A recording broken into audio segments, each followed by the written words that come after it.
Hello and welcome! Welcome to Drakenmemoria! Yay! What is Drakenmemoria, you may ask? Well, it's a group of people playing Dungeons & Dragons.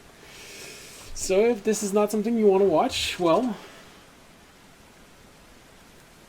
it still baffles me that you're here Yeah. after all of those years. But hey, who knows? Internet can do weird things, and maybe something happened when you looked up for someone. You didn't know who you wanted to watch tonight, but turns out it's us. Um, well, if you're here because you want to watch Dungeons & Dragons, or if you want to give it a chance, or if you just want to watch us, and don't worry, Remy's going to be there. And for those of you who are here, usually, yes, there's one less place on the screen. I'll get back to that in a moment. Yeah, so if you actually want to be here, welcome. If you're new, welcome. If you're not new, welcome back. It's a pleasure to have you with us. So what happened with Tobiashi? Well, like I said, Tobiashi has a new job. He's in training, and probably while he's training, he won't be able to join us. It's going to last a few months. Hopefully, after that, he's going to be able to get some flexibility back in his schedule and will rejoin us. But until then, it's going to be only the four of us. Well, five if you count me. But I never count myself. I'm not a person. I'm the dungeon master. I'm just that thing. Your God. I'm beyond gods. Good Oh, the point. well-timed thunder.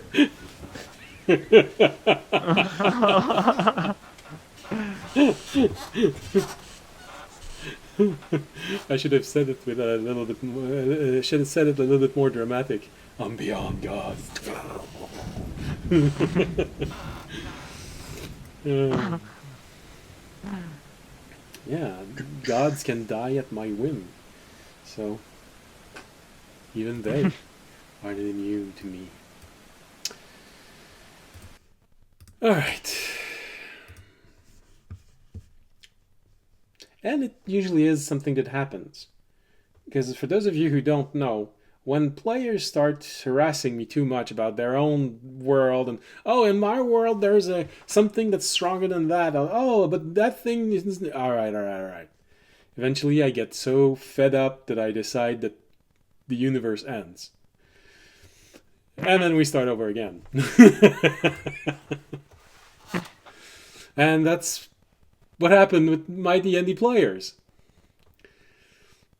So this is why you never hear anyone referring to another dimension called Phaeton or anything like this. That's because it happens so far in the future that it doesn't exist anymore. And with everything that you've been exposed to during this campaign, you can imagine that after being thrown so far into the future, something really bad happened to the universe. And so, not even the gods that you knew are there. So, if you ever start playing with me, or in any type of world, you know what's gonna happen if you start saying, oh, that's not how it's supposed to. Yeah.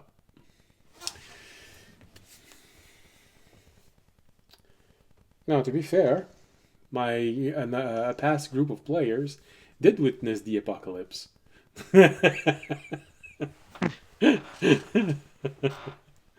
part of the reason why some people survived. But they never finished the campaign. So, yeah, their world didn't survive.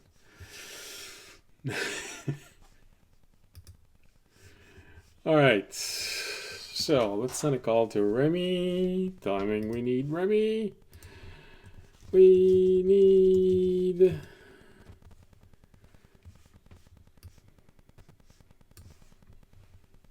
Ray... No, here. Remy. Alright. Hopefully he'll be there before it's too late. Alright. Oh yeah, and just so that you know... Look.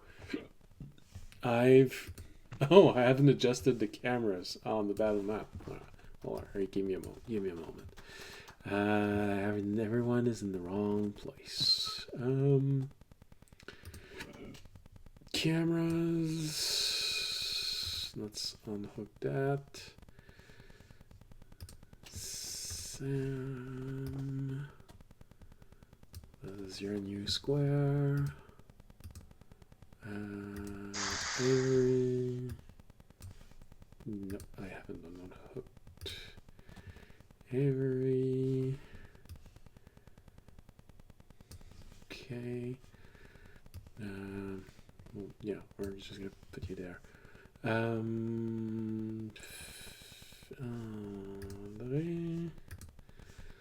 There we go. Avery, here you go. Oh, come on. All right.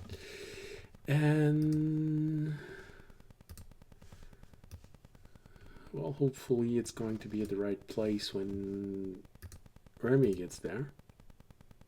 Oh no, don't tell me we start sputtering again. Okay, I think it's good. And my own camera is a bit out of place. Alright. It did give me a lot of time to play around with all of these beautiful things. Alright. So, what I want to say is, look, I now have tokens for walls. Yay! Every single type of wall is there. We got firewall, force, ice, water, stone, thorn, light, prismatic, blade, and air. Yeah. I'm slightly proud of it. Just slightly. Nice. Alright. So. Well, let's get started. What happened last episode? Didn't I? Oh, I closed it again, didn't I? Yeah. Close that. Alright, here we go.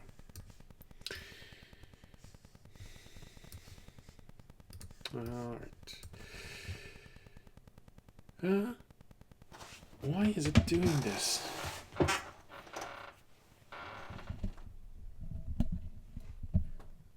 Is that better? Yeah. You're talking about the The weird sound? you kept hearing. That was my microphone. It seems to have stopped. Yeah, I have to be careful about that. It will sometime restart. I don't know. My microphone's starting to be a bit old. So there's probably... I think by playing with the place where you plug it in, it usually solves the problem. So I'm guessing that over time, maybe something got bent in there and creates a bad contact. Alright. Alright. So tell me if you hear it ever starting again. It's not supposed to be there. And it's annoying as heck. So, last episode, our party found their first fight. discovering a trap location designed to warn their enemies if they ever interfere with their plans. Our adventurer decided to trigger it to provoke a fight. Their wish was granted, and a surprising plan executed by none other than audience turned a tough fight in a slightly taxing one. However, all is not finished. The bulk of their opponents still haven't been defeated yet. So, once more, our heroes go looking for trouble. And they go looking for trouble in an attempt. What is that? In an attempt to find them off balance. All right. Well, I was hoping that Remy would be here by the time I finish that, but he's still not there. Oh man, it started again. What's going on? It had stopped for the past 2 months. Hold on, let's see. Maybe it's just...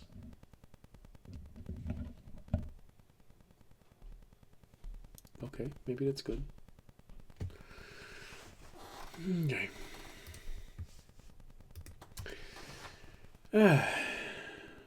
Well, I didn't want to start a fight without Remy, but we might have to. I don't know. Alright. I think that last episode we left right after you finished the fight, and you were hoping to find a trace of your enemies once more in order to get the drop on them before the end of the day, because everything is starting to move forward faster and faster. You have less and less time to finish everything that needs to be finished. You know that at the end of the day there is a chance that you could fail, but it's going to be the time where your psychic friend, which none of you have asked him what his name was, which is why I keep referring to him as your psychic friend. I feel like that was on audience. He was the one.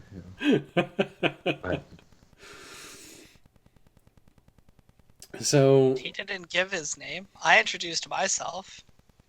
He didn't introduce himself. well, no, that's fair.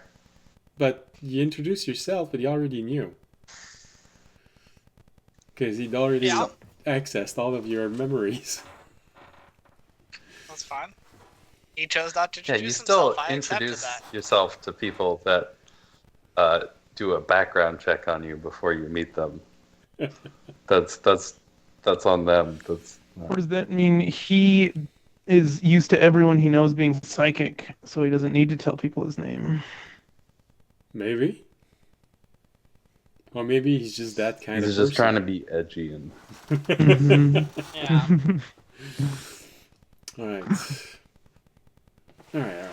Your camera is running me off. Why does your camera keep losing and gaining resolution? Alright.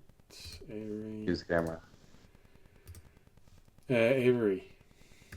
Oh, Probably probably internet because connection. my internet's terrible. I don't know what my Yes. family's Yeah. doing. I just want to be sure. Alright. To the left. Inside. Okay.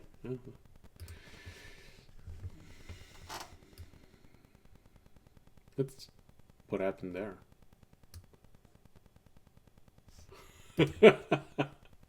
Okay. Yeah, no. Know what's happening?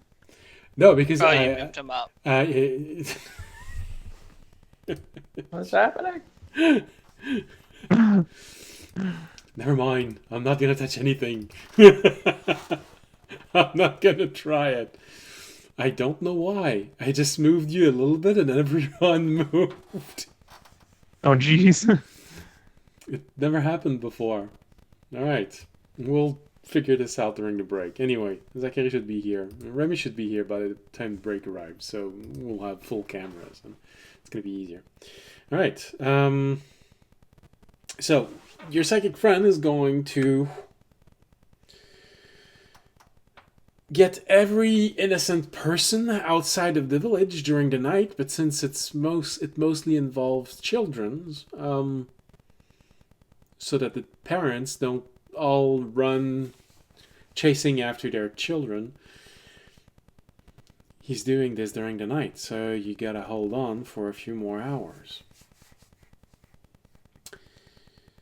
Alright, so if I remember correctly, Jorg, I think you took a short rest and then you transformed again and you started looking for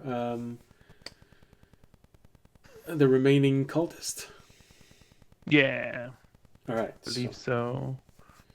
So 20 minutes and you start moving again.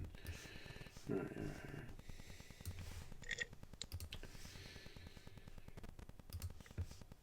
Alright, so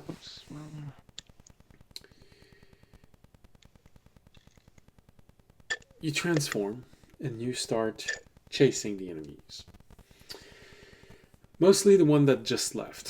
He's probably not too far off. So, well, he's 20 minutes ahead at least. 21 minutes because of the fight. You start chasing him for a little while, and I'll have you do a I think it's survival for tracking. Yeah. I don't know why tracking never wants to A stick with 10, unless you. You're a dog, you have I have- advantage. yeah. Okay, good. Oh right, yeah, keen smelling or whatever. 8. How much advantage do I have as a dog? Well, I lowered their DC because you're using a form of dog that is specialized in tracking. Mm-hmm.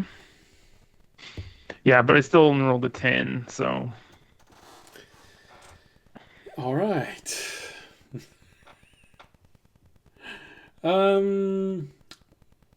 How did he justify that? Oh, okay, that's easy. You start chasing after this druid for this fallen druid, which probably placed them more somewhere between priest and druids. You chase after this person. It's annoying having a black picture there.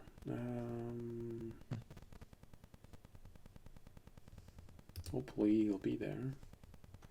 But at least we don't have a blank screen. Here we go. Alright. Did it transfer? Yes, it transferred. Alright. So, you chase them for a little while, and then suddenly you completely lose their trail. It takes a moment, but you realize after a few moments, oh yeah, I should have expected that. That's because he transformed into a bird. mm, Damn. yeah, I should have known. So, Freaking druids. yeah, it's annoying. Hmm. Well, I'll just stay as a dog because, I use that short rest. Fish from inside of you. You hear Terran out say, "Oh, at least he's staying as a dog. He's more useful like this." I mean, we can always pick up the other one's scents again in the city. Yeah. Mm-hmm. Yeah, Just take a that minute. might make us just keep running around in circles. So Well, Mhm. we're not doing much until night anyway. We're either I get- fighting them at night. I guess so. Well, audience, you know that they're not completely stupid. If you can't find them now, it just means that later it's either going to be a really bad fight or they're preparing something. Yeah. Well, I still feel like it's a limited town. We know they're probably not outside the town because of the way, so it's probably we can narrow it down to at least inside the town, which does make it easier. Yeah. Mm-hmm. All right. So, you slowly make your way back into town. When you arrive into town, here's the thing. People are starting to get slightly nervous. They see the weather changing. And I don't know how, but Remy would probably point it out because he has such a stupid high passive perception. Weather is deteriorating even more. Your maximum your line of sight is slowly disappearing. The snow has started to fall even more right now, although for audience and Fisher it's nothing alarming because they've seen much more snow than this in their life. But the accumulating snow has reached your ankles. For you, Jorg, that's, you were born on this island chain. No, you're not born on, you were born on the southern, no, because you would be dead. I was born nearby. I didn't got on Somewhere a boat not and went somewhere. No, I think you are born on the island chain, because I kept thinking that you're the only native in the group. Remy comes from an island chain to the south. Tobiyashi was raised on this island chain, but he technically comes from an island chain that is much, much, much further to the south. Fisher and Audience comes from much higher to the north. And I always kept saying there's only one of you who is actually a native to this island chain. So that must be you. You're the only one defending his home. Yeah. You guys are just...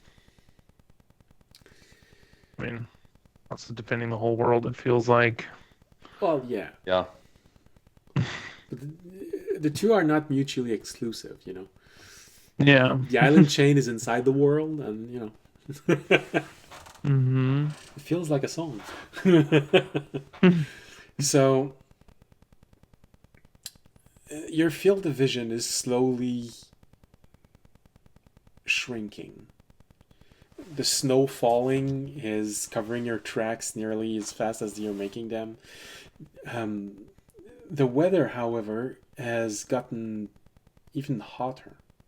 And this is probably the first thing that a lot of people find worrying. Because snow is falling, but it shouldn't be falling, not with a weather like this. It's getting ridiculous. Audience and Fisher, you're probably the first one to realize this. The snow is not melting. When you walk on it, you're hearing the as you're walking, but you're only just patting it down. It's not actually melting. Even if you take your hand and run it through it, the snowflakes are staying there intact. It's like grabbing a hand of fake snow at the mall during Christmas. Does it still feel cold? Or does it feel... Snow isn't inherently very cold. It's just frozen ice, so it's 0 degrees Celsius, which is... Hold on. 32 Fahrenheit. Exactly. So, yeah, it's a bit cold, but not that much. And the ambient temperature isn't dropping. It feels like it's going even further. And you can play with the snow and it just doesn't break. It doesn't melt. It's a bit weird. You can even see some kids trying to form a snowman with it, but it's not sticky. It sounds awesome. Except I'm a druid, so it really doesn't sound awesome. Mm-hmm. Part of me wants to like grab some and try and keep it for later. That's a good idea. But I also don't want to like Anger and Avatar. draw the ire of the storms. Yeah. All right. So, and slowly your field of vision is falling. Because of the snow that's falling, everything is adopted a bit of a gray scale when you look outward, but you can't see the hills anymore around the village. Maybe your line of sight has dropped, I don't know, below 2,000 feet in any direction, even up. And Remy would be able to confirm that it feels like you're losing a few feet every 10 minutes or so. So by the time that night comes, this entire village is going to feel like it's surrounded by a blizzard of snow that just keeps piling on.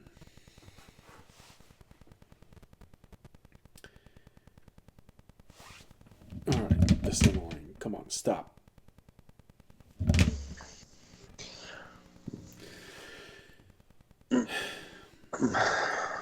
You go back into town, you find your way, and you start trying to find where your enemy are. And it's getting a bit harder because The snow is piling the up. snow is piling up. So you can't see the ground. You have to dig a little. You have to bury your nose inside of the snow. And every time you snort a snowflake, you can't help but wonder, what did just enter my body? Microplastics. I'm gonna get cancer. It's so. just asbestos. Yeah. The kids are Friendly gonna use survive, use. but not for very long.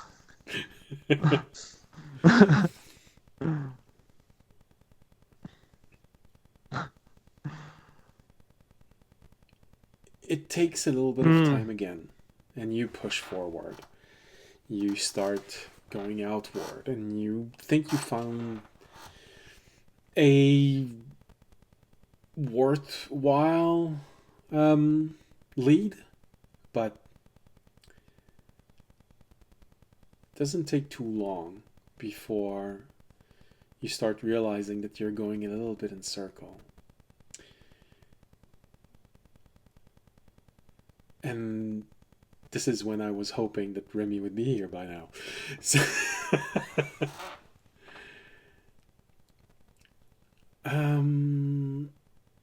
I think that the orb that was heavily modified was Audience's orb.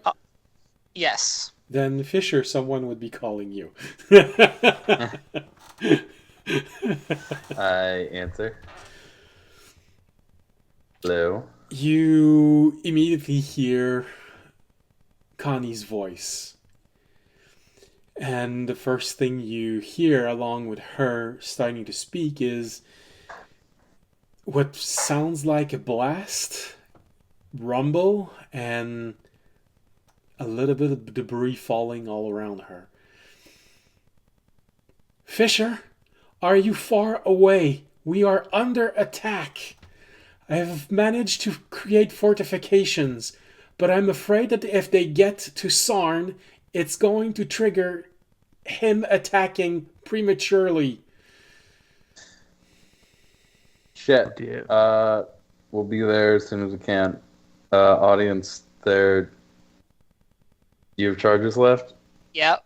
Yes, I do. All right. Let's go.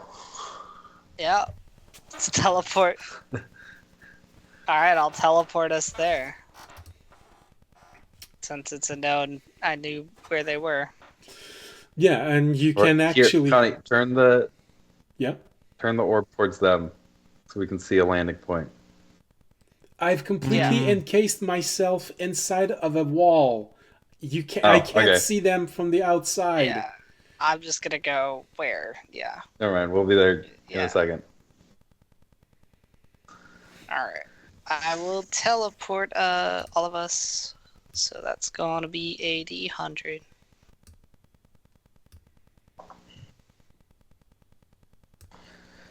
$62. No misfire there. Well, at least it's not a misfire, but is it then a complete success? Yes. Anything over 25 is a complete success. Okay. When you know where it is. All right. Where's my spells? Oh, come on. I'm really gonna have to do this during the break. Figure out why it started popping again. All right. So I am showing you the battlefield. Oh, probably would have been better if it was a bit thicker, but so Connie is placed at J and K 2 and 3.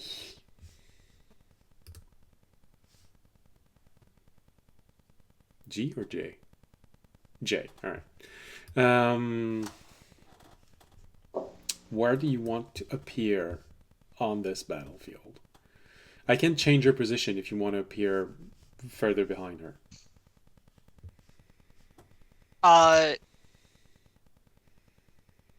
Further behind her? No, we'd probably just appear. We'd probably more likely appear in front of her. We'd probably more appear honestly on the other side, or closer to the other side, somewhere around the 14, 15, 16 line. Okay. 14, 15, 16. All right. So still J and K? Yeah, J and K, somewhere in the middle, 14, 15, 16. Jorg.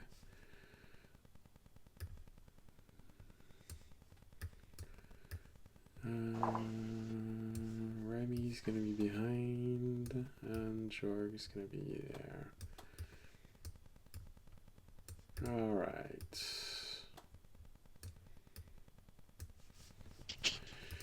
All right. Well, someone's gonna have to play Remy, unless you forgot to transport him.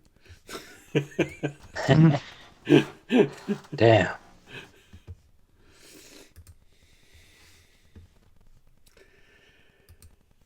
All right. Guess I can play Remy. Fortunately, he does not have a huge Just a rogue. bag of- You just hide in the sneak attack. Hide in the sneak attack. Mm-hmm. Or Got that steady aim Good bow. boy. Yeah. Steady aim bow. Yeah. Mm-hmm. All right. So that would be. Alright, what do we see when we TP in? Or an axe there too. Oh yeah.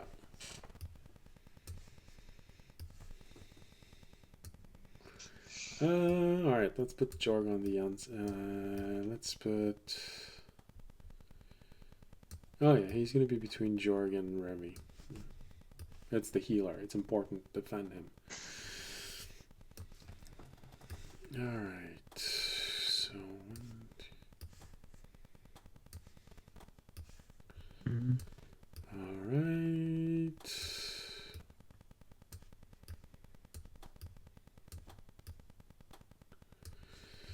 All right. So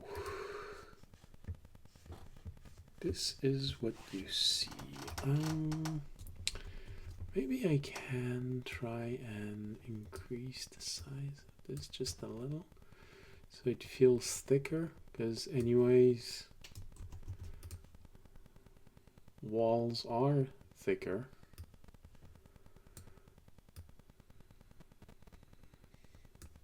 Like this. Alright, maybe like this is gonna be easier for us to see Connor.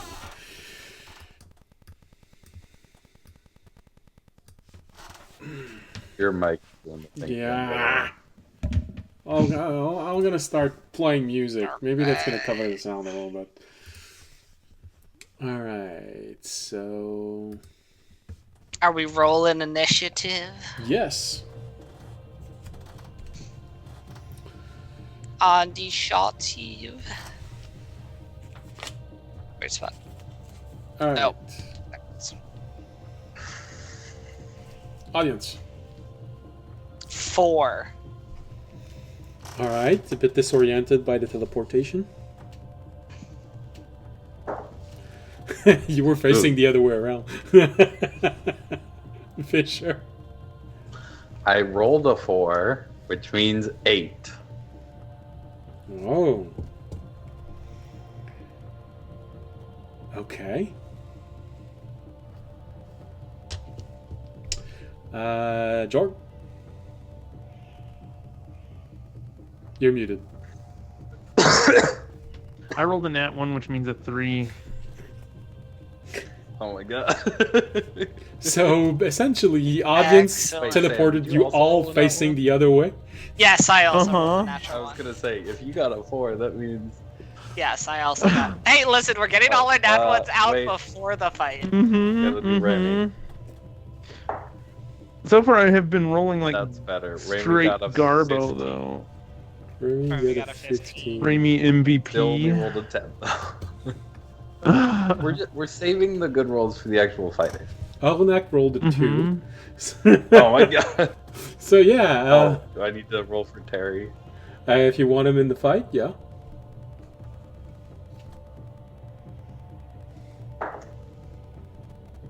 Eight minus 3 is 5. So yeah, we have confirmation. Audience teleported you all facing the wrong way. Good going, audience. Listen, it wasn't my Oh. choice which way you were facing. There's nobody here. What's going on? We just Yeah, hear where'd sounds you of ring us? Oh, explosions shit. behind us. We're all like, oh. Whip around. Alright, and the enemy has... Apparently the enemy saw you arriving because they got a good initiative. But they're facing the other way too. How could they have seen us? I'm kidding. Well, I am going to roll to see if they're surprised by this, because they knew you would be arriving, they didn't knew you would be arriving now. The mm-hmm. Alright.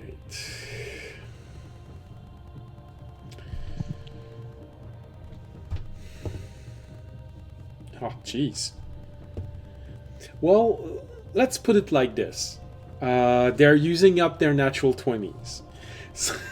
That's good. We're using up our natural ones. They're using up their natural 20s. Mm-hmm. I rolled a total of 3 natural 20s. 17, 18. Oh, jeez. So, yeah, no, they completely saw you arriving. Oh, man. Makes sense. We did surprise them. I think half of these people actually died to us teleporting on them before, so they're probably hyper aware of it. They probably have nightmares about us teleporting, so they're like, Honestly, the minute they yeah. started the fight, they were just like looking everywhere, like, where are these fuckers gonna show up? It makes sense that they would not. They would expect us teleporting at this point. We've been Yeah. doing a lot of it. I mean, as Plus, I said, we like- probably murdered almost everyone here with teleporting. Yeah. And that they Uh-huh. were rezzed. Alright.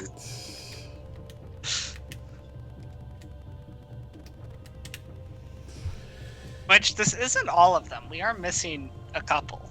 Unless we're not. Because there's 1, 2, 3, 4, 5. There should... So, according to your calculation, audience, there might be missing 1. Yeah. But the one in the center looks more prominent, stronger than the others, so maybe you actually have the leader with you right now. That's why he's a different color.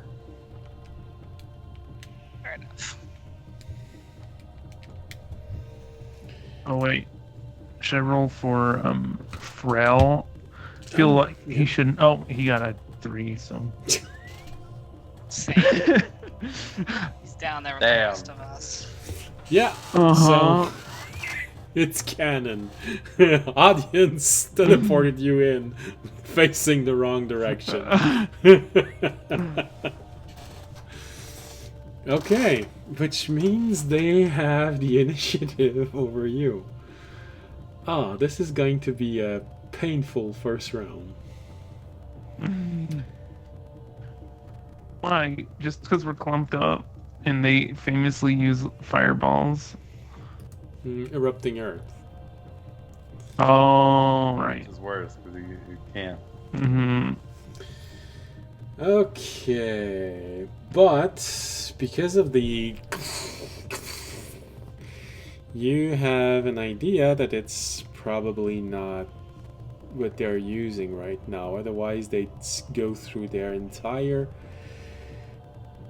spell slot very easily. Mm. No, there's something... no, why... Alright, here you go.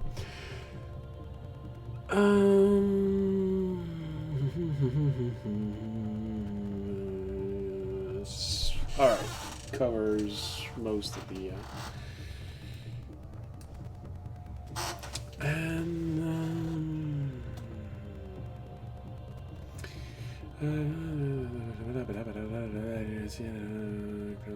I should have read it before we started.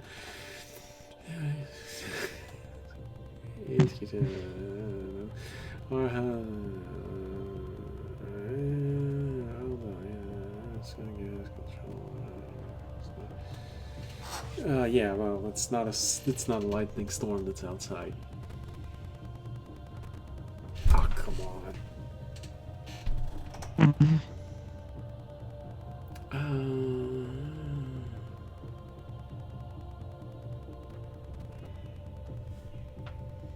Okay, it's action. Okay, I was afraid that it was bonus action, but it's actually action. All right, so Fisher, you easily recognize, not Fisher, Jorg, you easily recognize what is looming over all of you. It is a huge cloud, and they're using call lightning to strike at the dome that she has around her. Very square dome, but that's, you know. Sometimes the domes are just squares. All right. Well, it's a wall of stone, so it's 10 foot by 10 foot blocks.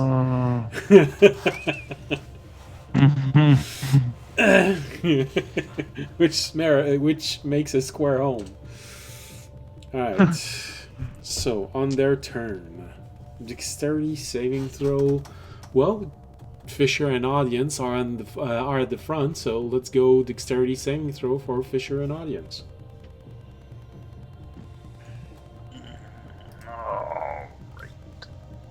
Am I 15 feet? 5? No, 5, 10. No, I'm not. Okay. There's the better rolls. 15. 15. 19. 19, alright. Audience, you just barely make it. Fisher, you make it a little easier. So you manage to avoid the bulk of the strike, but you still need to... You'll still take a little bit of damage.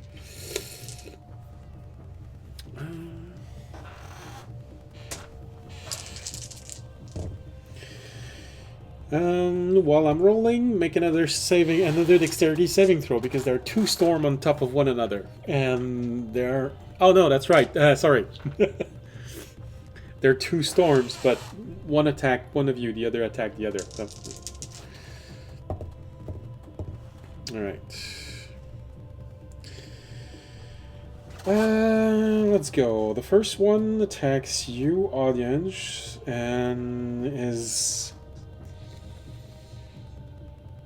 It's 18, but you saved, so half that. And Fisher, it's 10 and half that.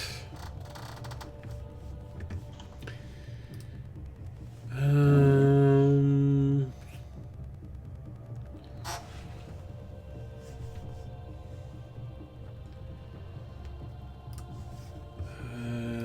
then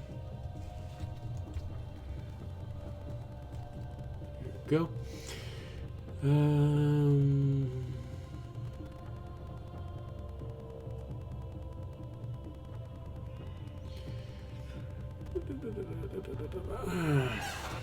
Oh, that's gonna be good.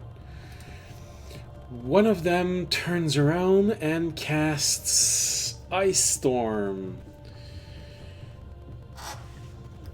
And it's 40 feet. Terry counterspell. Yes, you can. Terry would like to counterspell that.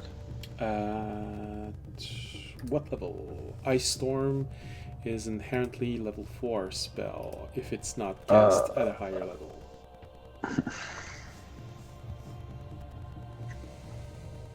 What is he used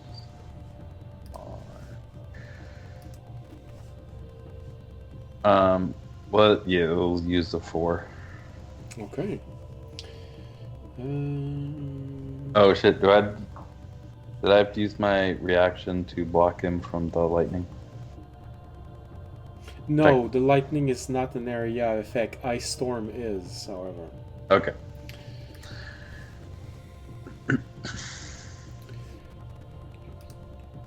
Oh.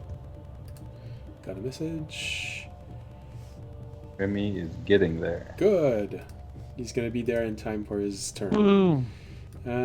So that's 10 feet, 15, 20, 25, 30, 35, 40. So this is the ice. Sorry, audience, it goes over your head. That's the diameter of the storm.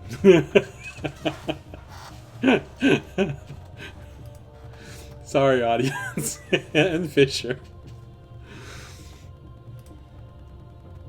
Maybe I can put it in a place where it's not gonna be over your head. No, I'd have to redo the entire battle map. Alright, so that's gonna be diameter. Alright, so this is where this is, and it's going to be a once again dexterity saving throw for everyone inside.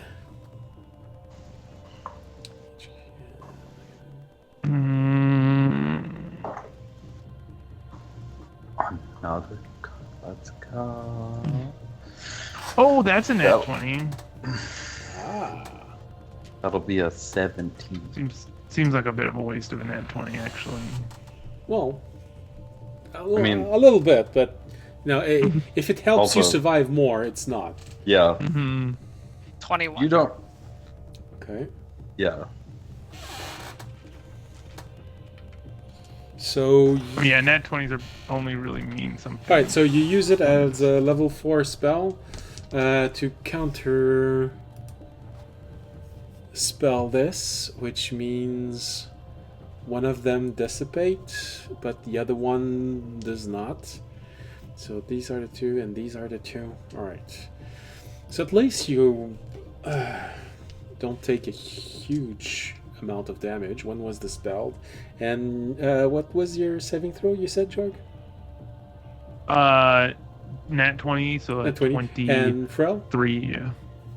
Oh, Frel. What's his bonus? Oh. Ooh, a 19. Well, he probably saves. Yep. Doesn't need no bonus. Jack, Frel. Let's see. He has a +1 to dexterity right now. Okay. Non-natural 20. My dog's a noob. Okay, if that's how you want to call him. All right. All right. Which means, and Remy, in case he doesn't actually get there before he needs to roll.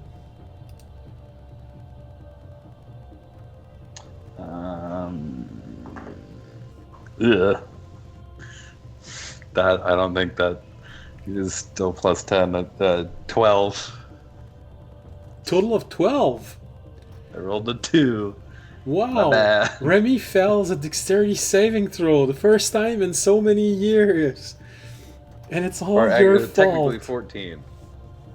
Because he's next to the audience.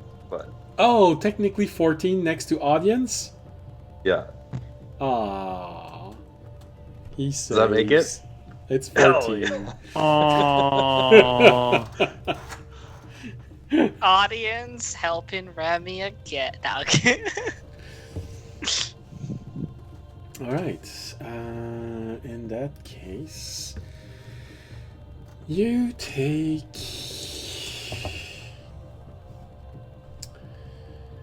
And you have everything that I am just about to say. So it's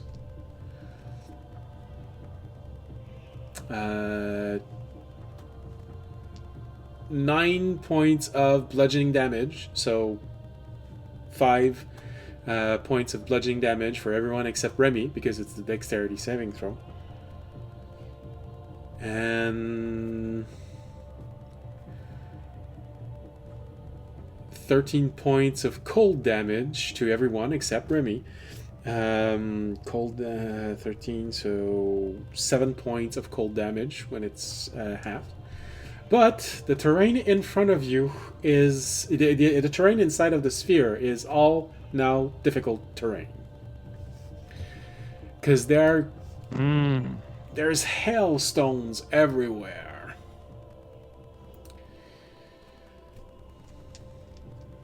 And finally, oh, that's interesting. That could be fun. What is the range of that?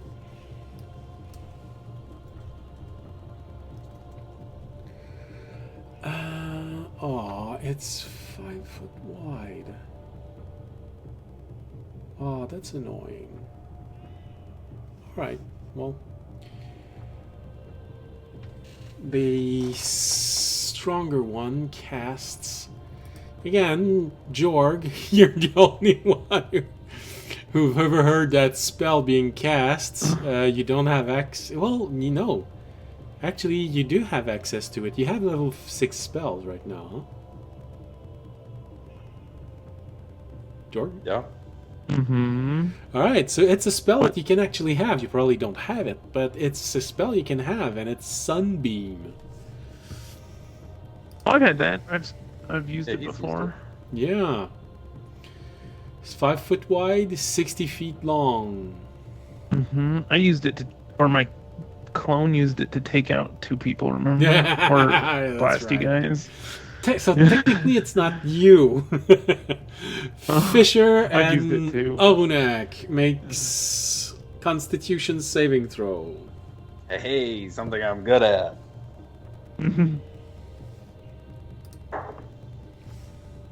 Still helps if I roll better. 16. Total? Yeah, Plus my 2. that's including you too. I rolled a 7 plus 7 plus 2. You're really annoying me right now.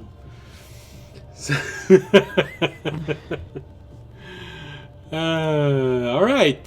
Thanks to audience. You both saved.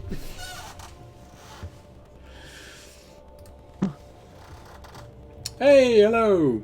We're in the middle of a fight. Fisher almost made you fail a dexterity saving throw, but thanks to audience, it didn't. I don't think he can hear you. I don't Oh. know. No, I heard you. Okay. Yeah, I rolled a 2 and you still made it, so.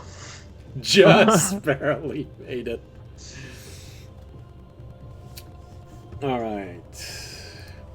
But unfortunately, you have... no, not unfortunately.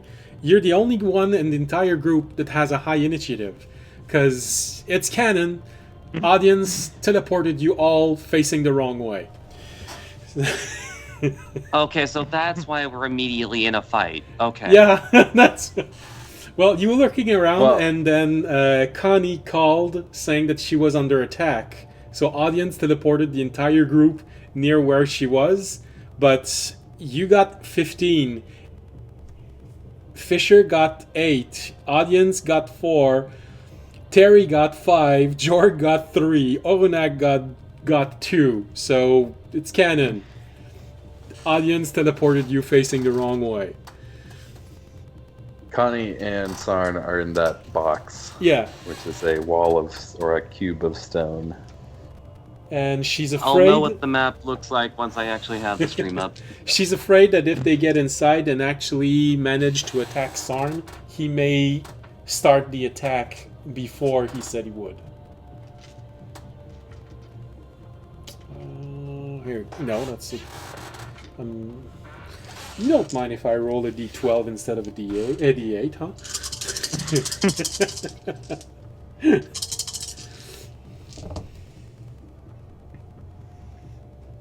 Oh, that's still pretty hurtful. 10, 15... 31 points of radiant damage that you can have because you succeeded for Fisher and Arunak. Wait, what saving throw is this? That was Constitution, but You got it was a Sunbeam. beam, so it's only Fisher and Arunak that got hit.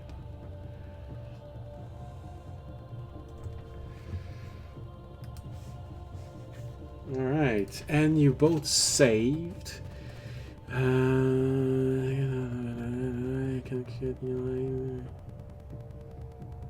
Oh yeah, that's right. Creature takes is blinded. Save it, and it's not blinded. Okay.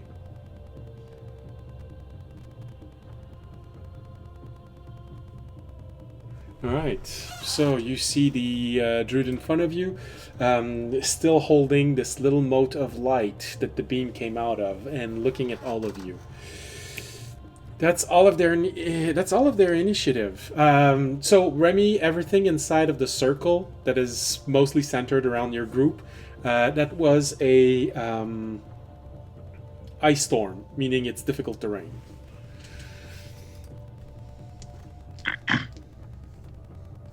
But that's everything you need to know, I think.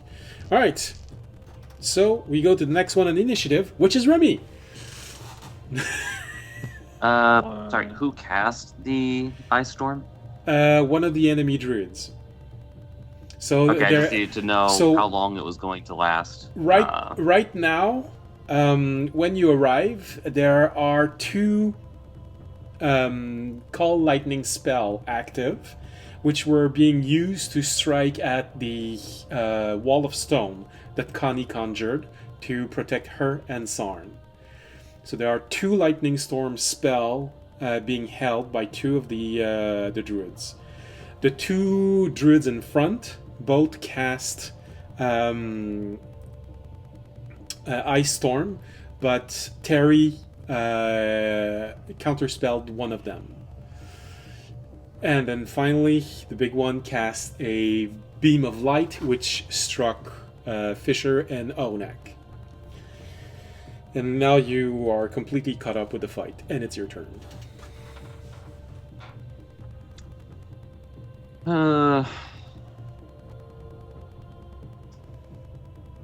I'm going to hope that people are going to start moving. Yeah, nobody said a turn yet. Okay.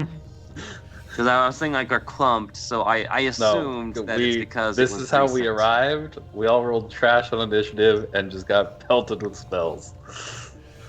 You are the first one of us to actually be able to do anything. They all rolled above 17 for being surprised, so none of the enemy got surprised. Audience teleported you facing the other way, which explains the bad initiative. So they all had their turn, and you're the first one to do something amongst our heroes.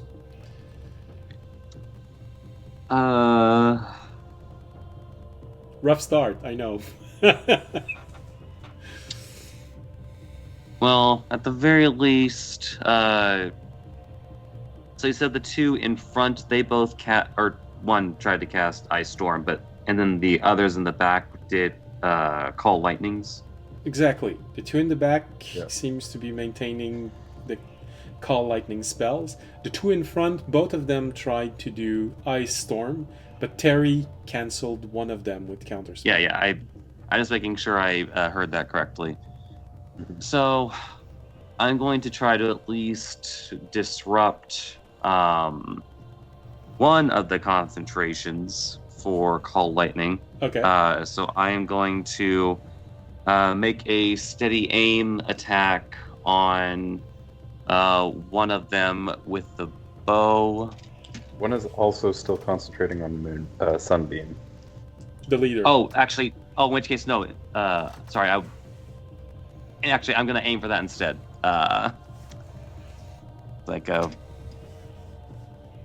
Waste their, what was it, 6th level spell? Exactly. Yep.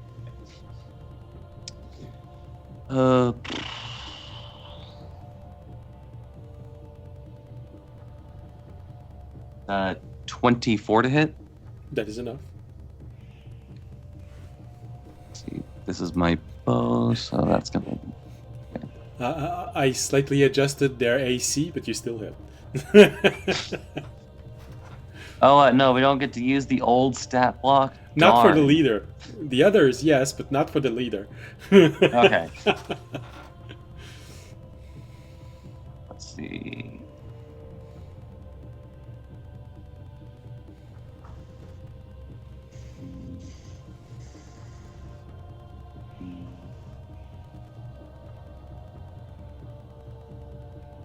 Because the leader is the only one that you hadn't faced yet, so it's not, his stat wasn't canon yet.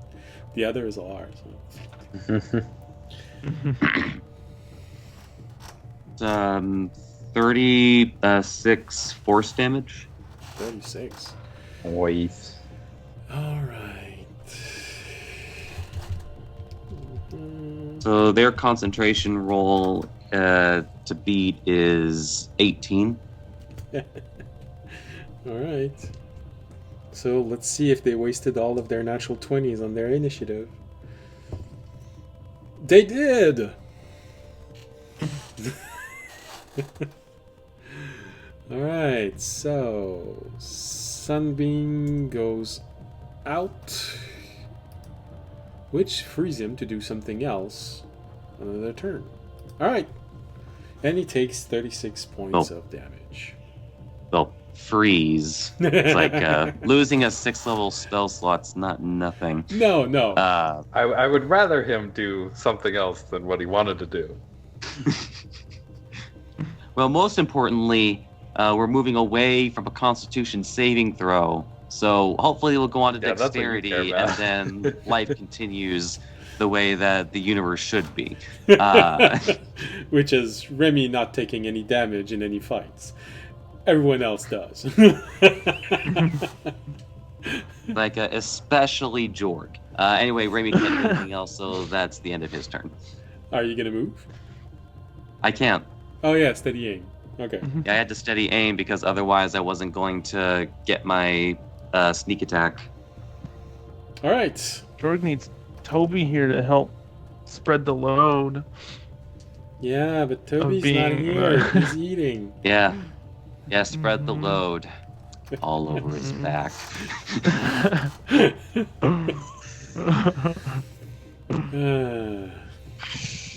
Well, he's gonna be gone for a few session at least, so maybe it's gonna be because of everything you did with him. He needs time to recover. So, all right. So the next one in the initiative is Fisher with 8. Okay, so circles, difficult terrain. Yep. I am going to.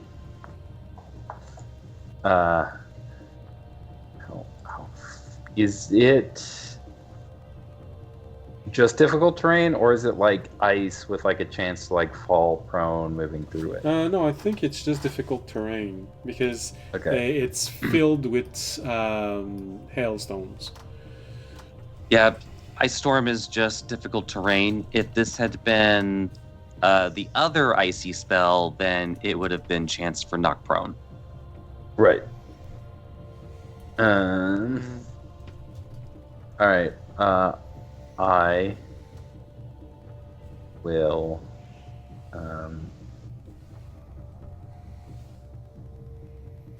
Where is it?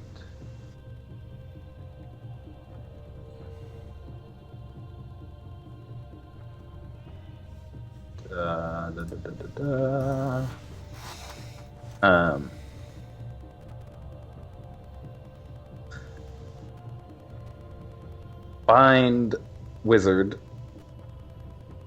or mage or whatever it's called.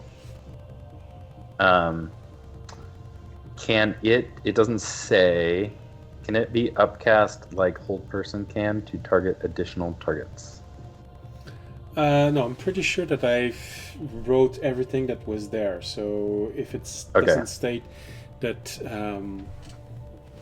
it takes additional people, it doesn't. I don't think it does.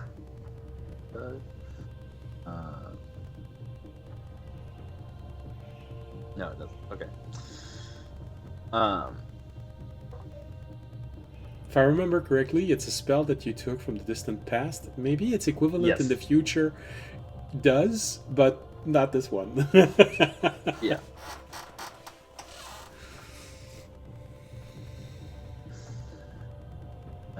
So you have an abundance of targets. Yeah. I am going to. I also want to get out though.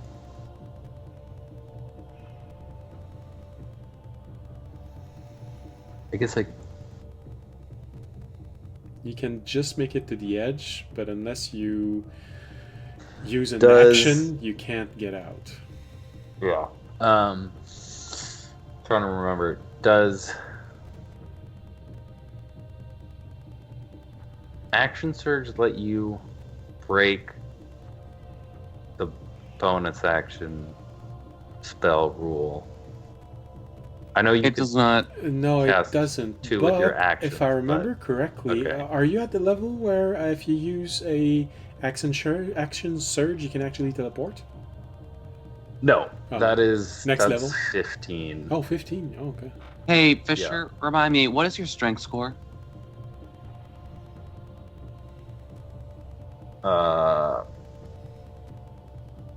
Enough to 20. So if you move at least 10 feet on your turn and jump, then you might be able to hop over the rest of the difficult terrain and wind up next to one of the creatures you want to hit. Moving 10 feet, you'd use 20 feet of movement. Use 20. You'd be able to jump the rest of the 20 feet. The rest of the 10 feet. Yep. Yeah, because you can't jump past your movement, so I could only jump the 10. Yeah, but it would be just enough to get you just over the edge of the spell. I think I'm gonna do that.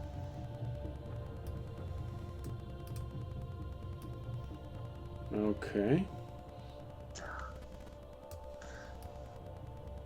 Yeah, the only way you can be fucked over by jumping in difficult terrain is if you land in difficult terrain.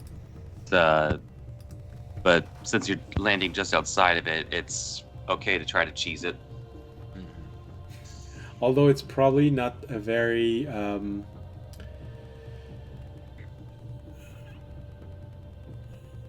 you're lacking some elegance in your running start. Yeah. All right. And then,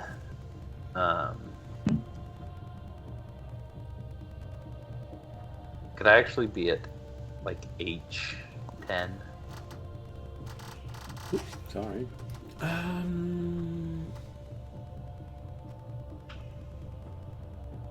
Or is that like No, you'd be inside. You still because of squares and stuff? All right, that's fine. Really, I just wanted to get out. That was kind of the big thing. And then I am going to use my action to cast Bind Wizard, which with my Arcane Greatsword, or from my Arcane Greatsword, on the purple guy. Okay. Trying to immobilize the worst one. Let's go. So that is a DC 17 strength saving throw. He does not make it. Total below 10. He is bound by chains, bolted to the ground, gagged, and blindfolded. He gets an additional strength save at the end of each of his turns. And also restrained. Yet this spell definitely sounds like it was designed by a repressed nerd. Don't worry about it. Hey, I've found it in... Where did I find it? In the library. In Library of a In Mage. Yeah. 1,500 years ago. Yeah. You see how that doesn't make it better? Yeah. Yeah, fair. Makes sense. Alright. Let me do 12 points for that. Okay. And then with my do I want to do that? I think I do. I will action surge.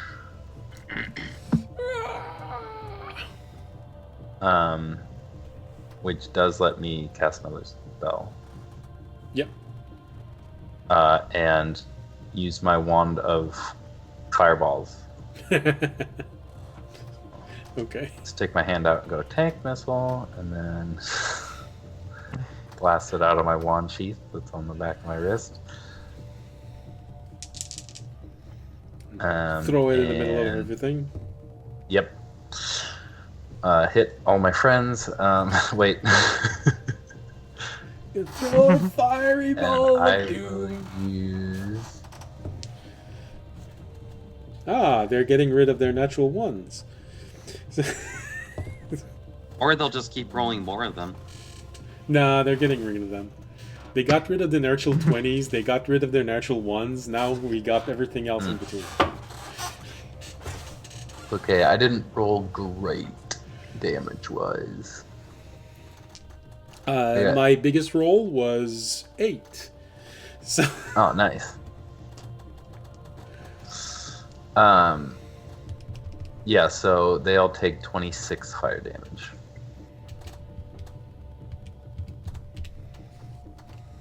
okay.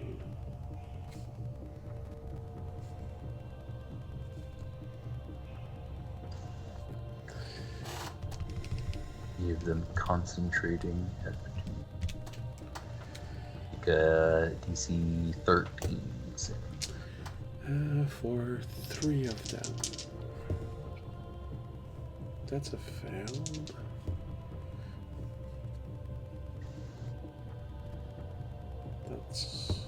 Fail. Okay, so we got 2 success. No, we got 1 fail and 1 success because one of them wasn't concentrating, and Ice Storm is not concentration spell if I remember correctly. Oh. No, it's the other Ice Storm. That's also a third level. Or no, I guess that's a third, not a fourth level spell. The one that doesn't do damage. So you managed to make one of the Call Lightning spell disappear, but there's still 1 left still active. Alright. And then that'll be my turn. Right. And you seem to have just barely injured the leader of the group. Nice. Right.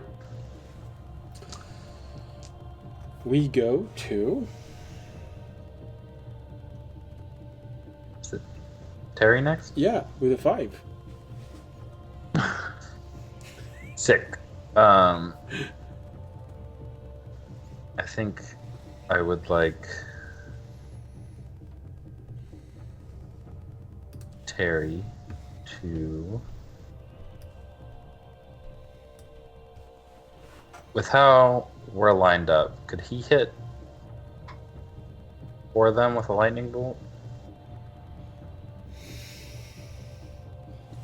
Kind of a weird stagger. The way that you're lined up, you'd be able to hit 3.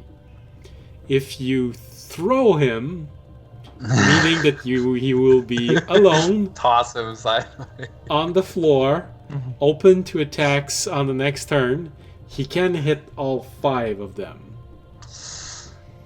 Nah. I'm not gonna hug. We haven't practiced that move yet. Mm-hmm. He doesn't get to do the slow-mo action movie dodge sideways while shooting bullets thing. Not yet. There isn't cover on the other side. He's a 4.5-inch worm that's gonna fall on a layer of snow that is ankle deep. So maybe he's gonna disappear.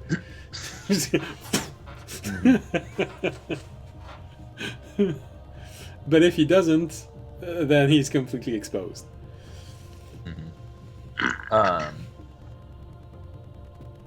So which one are you doing? Actually, Lightning bolt? Yeah.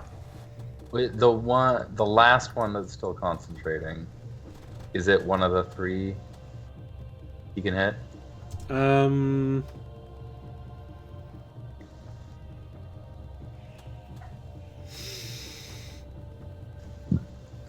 Yeah, there is a way to align this. I think it would work. It would be very close to the other one. A line that is as close as that. Hold on. If he aims directly for him. Okay. Yeah. One of the person that you're gonna hit is gonna get advantage on their saving throw. But if you aim directly at the one that you want to disturb its concentration, he's not going to have advantage on his save. Mm-hmm. Then, yeah. All right. At the base level or higher? We'll just do it the base level. Level 3. All right. I think I'm trying to remember what spells he's current. Because he used a 5 and a 4. I have it here. He has 2 level 3 spell remaining, 2 level 4 spell remaining, and 1 level 5 spell remaining.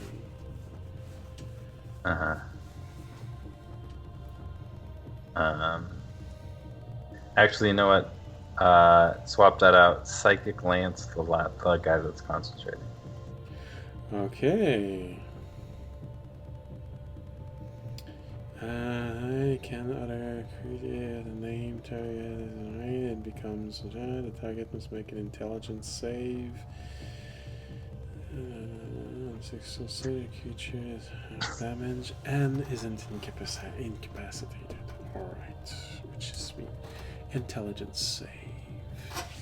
Not Terry's intelligence save. The enemy's intelligence save. Alright, so he attacks one person. And this one.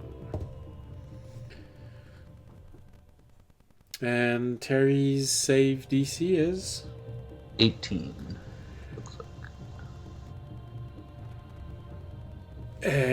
Roll this total of 16.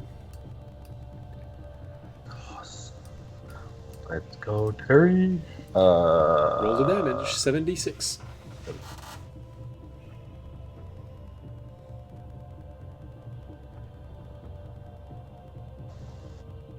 $25. 25. Alright.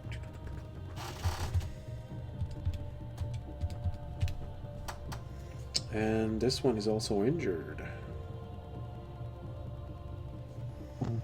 He just screams out in pain and blood starts pouring from his ears and nose. And he's incapacitated because of the blood in his eyes. Because it started pouring out of his eyes also. Should believe means he automatically fails or loses concentration? If he's incapacitated, yes. Let's go. It's one of those conditions that there's no way around it. Well, not exactly, but it's really hard. Yeah, that's what the save's for. Yeah.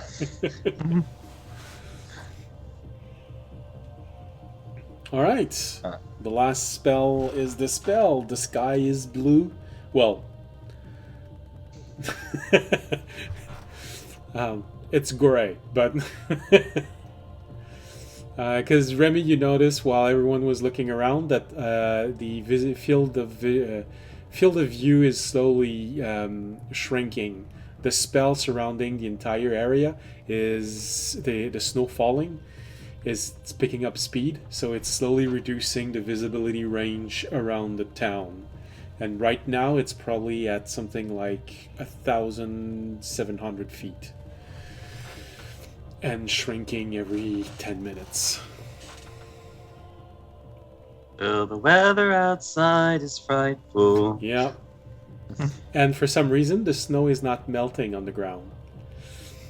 Even when you take it and you try and compact it, it's like handling fake snow.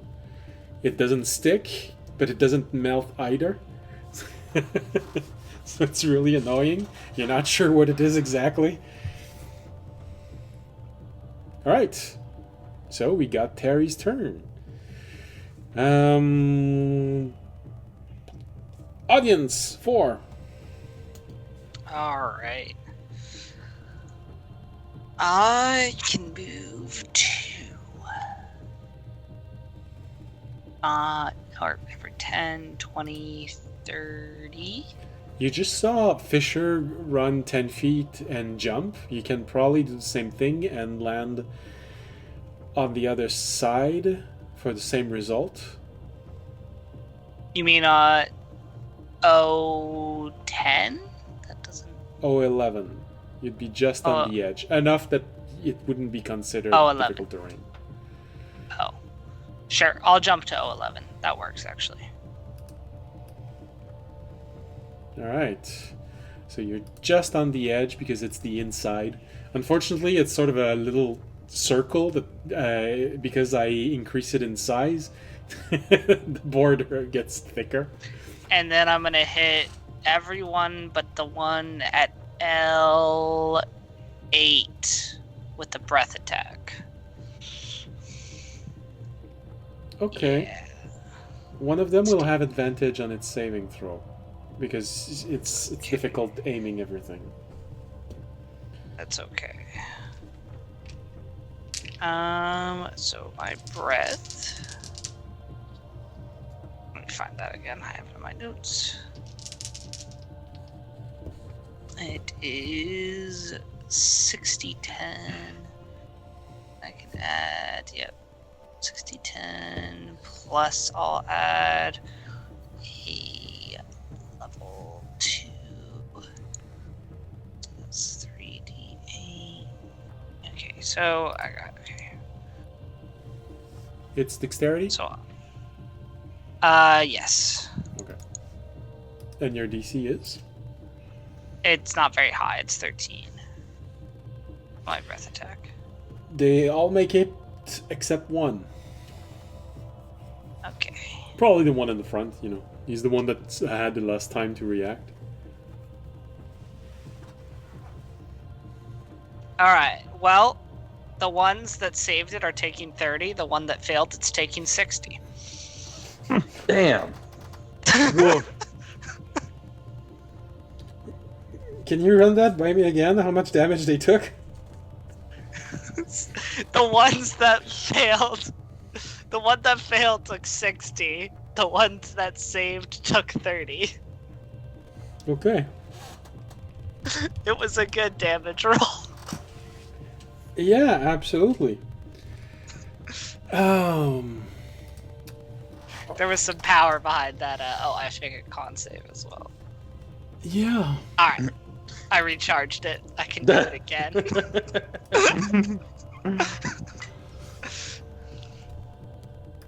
And that was such a sucky roll, audience. Well, you killed the leader and one of them. I feel like you didn't expect that much damage to come out. Well, no, because it's just slightly mean. Because the leader had 59 and he failed. 59 points. And the other one that failed had 29 points. No, the one that succeeded had 29 points. So even that, it was just 1 point short. Unlucky. Adia's coming in with the 1 point clutches this fight. 2 saves, Yeah. 1 point, 2 kills. Man, the leader didn't even get to do anything cool. He just died. Hey, Yeah. he got to do like a whole sunbeam. Yeah. Yeah, Mhm. he did. That's true. Well, you know, that's a fight that could have gone so much worse, but you know, it's not good planning, it's pure luck. So You know, don't you hate it when a guy finishes too early in your encounter and then now just everybody is awkwardly staring at each other? Mhm. all right. I'm sure that's relatable to everybody here.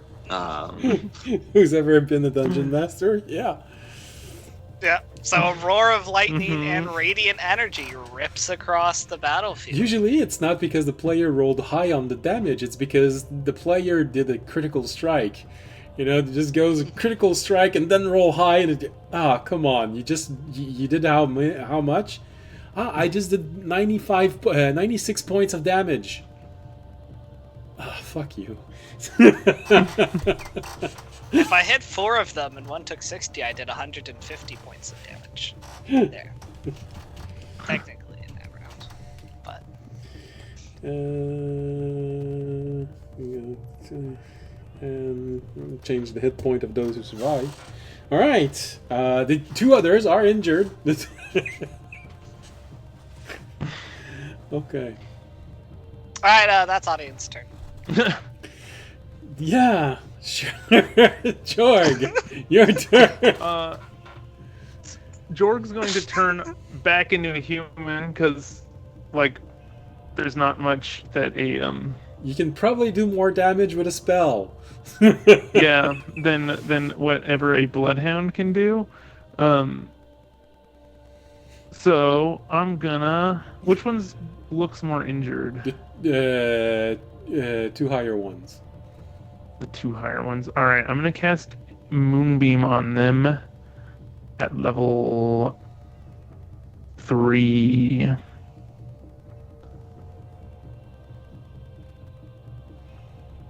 And so that'll be, wow, a con 16 saving throw, where if they succeed on a failed save, It's on their turn, isn't it?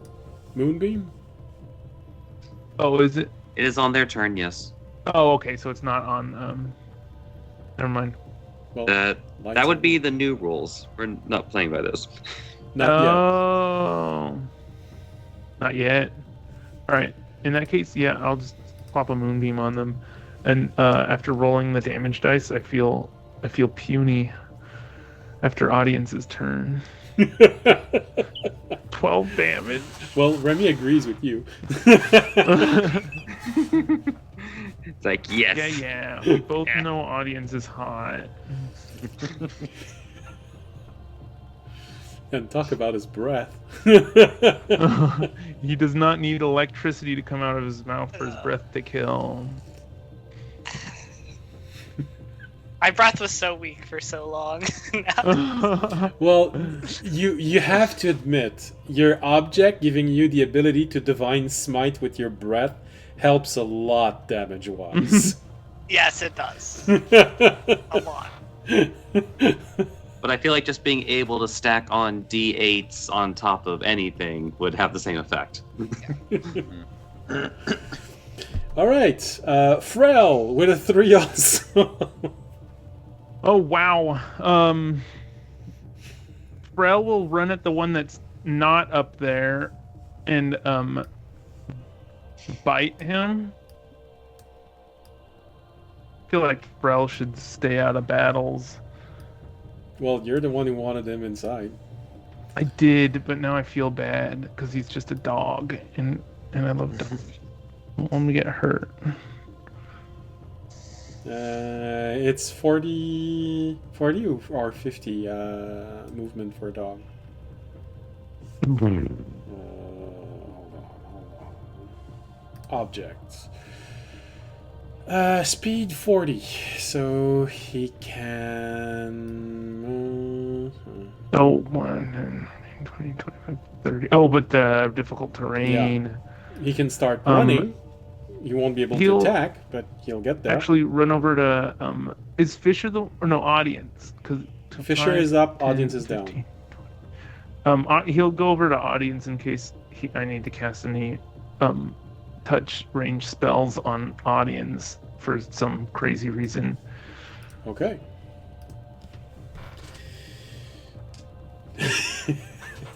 I doubt audience can take that much damage, but we'll see. After what he's done.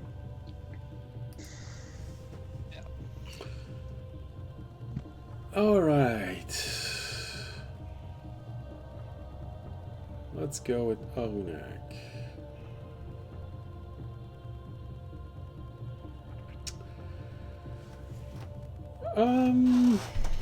All right. A lot of them have just disappeared.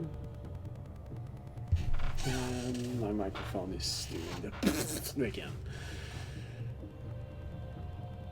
Alright, he's gonna try and pulverize whatever's left of the battlefield. He just got inspired by audience. Alright.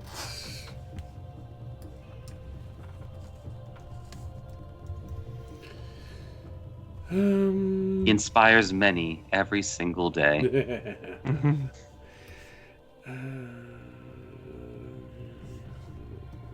Alright. Which means...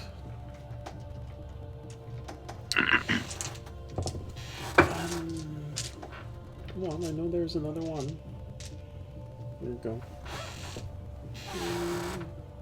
Audience gains the ability to use his reaction to give bardic inspiration. I mean, I'll take it. I'd love that. I'm not. Well, actually, no. I do use my reaction. But that's actually an interesting, although probably not as good practically in combat, but thematically, Bard with Paladin. I mean, it's no longer just inspiration; it's divine inspiration. I think there's a divine bard. I don't remember what it. Is there? I don't even no. know if there is now. Or at the very least, there's no official one. there is no official Divine Bard. Alright, get to it, people. Make it up.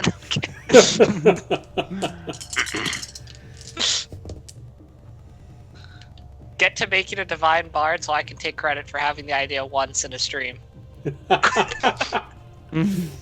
Yeah, because that's actually how it goes. You know? It just so happened that it's the next one that comes out. You know, there's a Divine Bard. Damn it! Yeah. And it was already in production, so Yeah. you can just say I said it out loud first. So I'm the first one. Prove that I'm not the one that said it first. All right. Olunak throws an exploding acorn at the mess of people at the center of it. And he actually throws it as hard and as powerful as he can make it. Which means... that's success. That's a natural 20 success. And that's a success. Everyone succeed.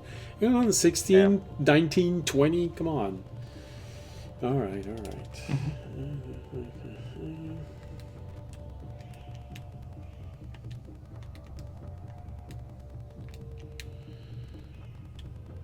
That's annoying. Divided by 2? It's really annoying. You know, if I had a nickel for every time a student of mine complained about doing a simple mathematical computation. No, it's really annoying because he throws that exploding acorn right at them. It blows up, and the amount of damage at which audience killed everyone is the exact amount of damage that he did not kill everyone.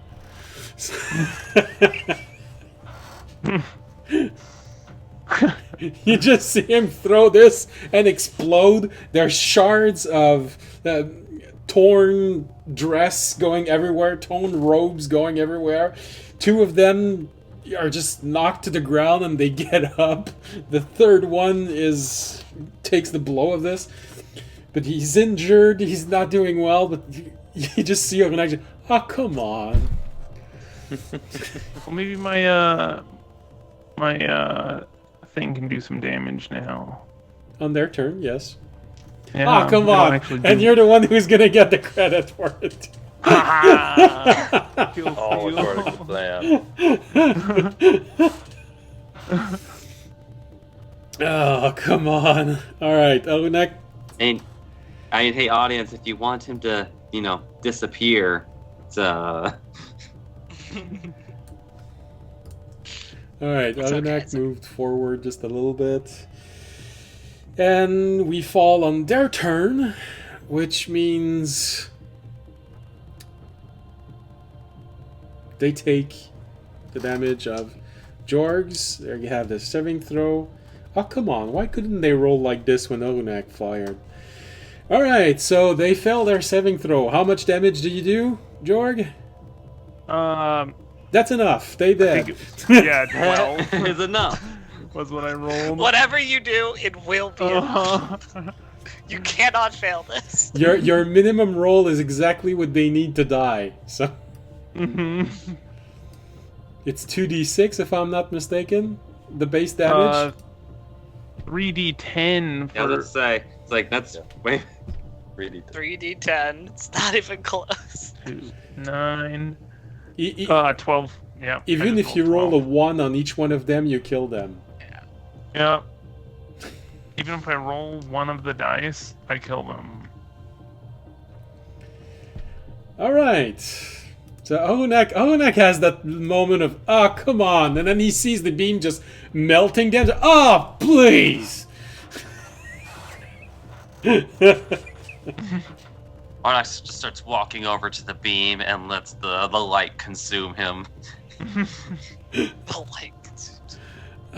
What is the other one gonna do? He's alone. He just saw everyone die because of a really high damage roll. He is now the new leader. You are now the new leader. The mission is up to you. That we already took care of, so your mission's already failed. But it is still on you. He transforms into a bird and flies away. He doesn't want to die. Doesn't want to die. We catch him. Jorg could catch him, probably. I could catch him. Oh, have your worm will Terry catch him. Terry can fly. A bird flies a little bit faster than Terry can actually fly. Yeah. I think the bird can get out of range of Terry's telekinesis as well. Although I'm not sure. Yeah. In a turn, I think it can though. Yeah. Because of how much speed I added for natural flight, the bird is it's I think 100 feet away right now. It's okay. The bird can leave. Mm-hmm. I don't think the one not that high level priest can do. I mean, he's just gonna come back though. He might tell people. Well, Firebolts, Remy, 120 technically it's your turn, and you're using a bow, which means it's 100 feet. It's still in range. And if he just turned into a normal bird, you kind of just need to hit him, and he should drop. And that might It's kill true. him. Birds don't have a lot of HP. You do just kind of need to hit them. He turned into a sparrow and left. So Snipe him, Remy. Snipe the sparrow. No witnesses. it's your I turn. do have to ask, because I don't have...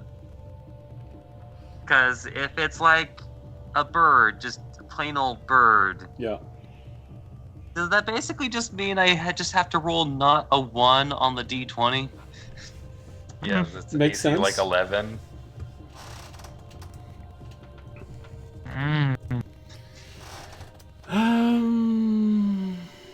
Makes sense. I mean,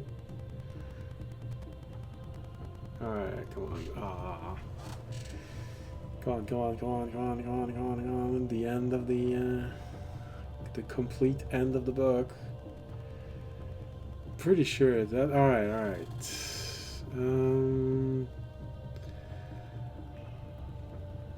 Ponies, owl, hawk. Even a sparrow is even smaller than a hawk. Alright, boar, baboon, black bear, badgers. Here you go, bat. That's about a relative size. Armor class 12. I believe in you, Amy. I believe you can beat a 12. If you don't, I'll hit him. If you don't, I'll hit.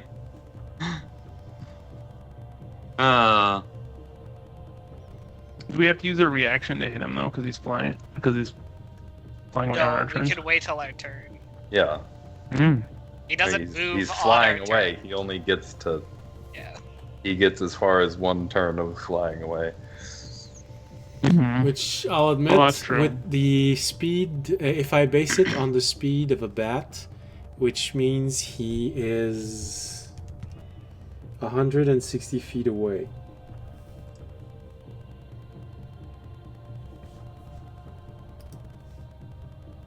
Yeah. Damn. Without Yeah, dash? so that was. No, he did dash. Oh, they're moon druids. Yeah, bonus action, Right. action. Right. Yeah. Well, it's still in range of the bow. Yes. I'll just have Do you to. want to impress everyone?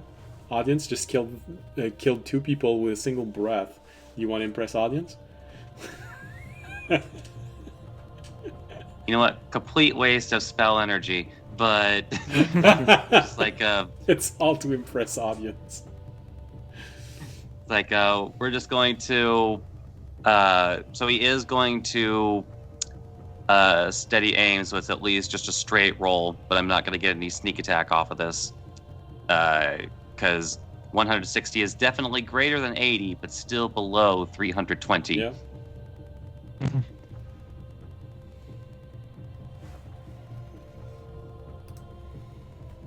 All right, that would have been a 22 anyway. So I'm just going to roll. Yeah.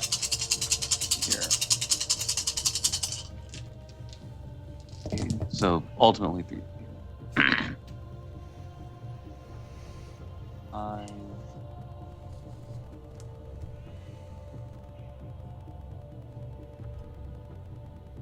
So then 21 force damage for the bird. Okay, so 20 carries over.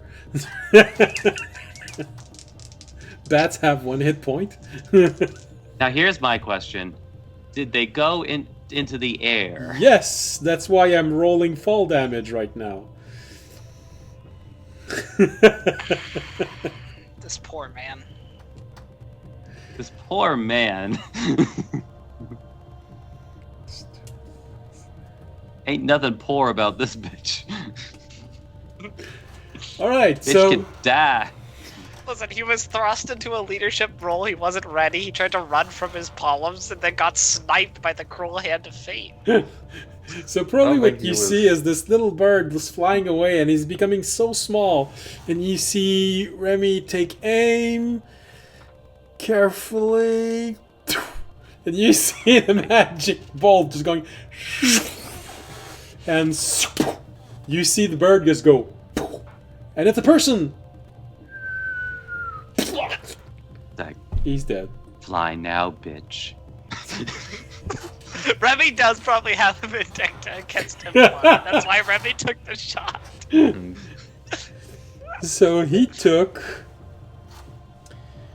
37 points of fall damage, and he only had 32 hit points. So he fell, and you just saw him go. Bounce just a little bit. For some reason, Remy looks over at Jorg. Remember.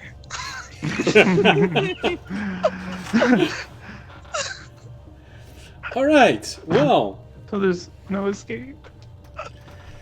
So my entire fight needed to last 2 rounds for them to become extremely dangerous, but because because audience rolled really high on an attack roll, it ended in one round and 1 action. So,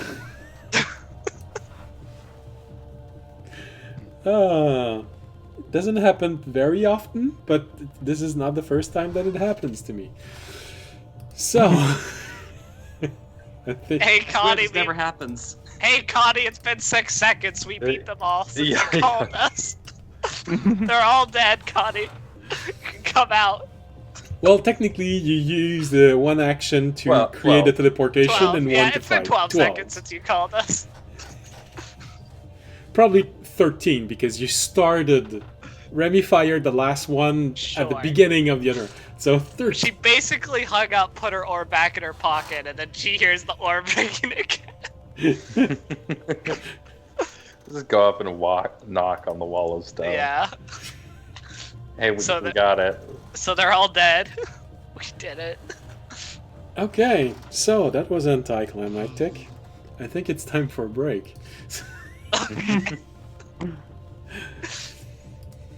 While I go cry myself as I'm peeing. So,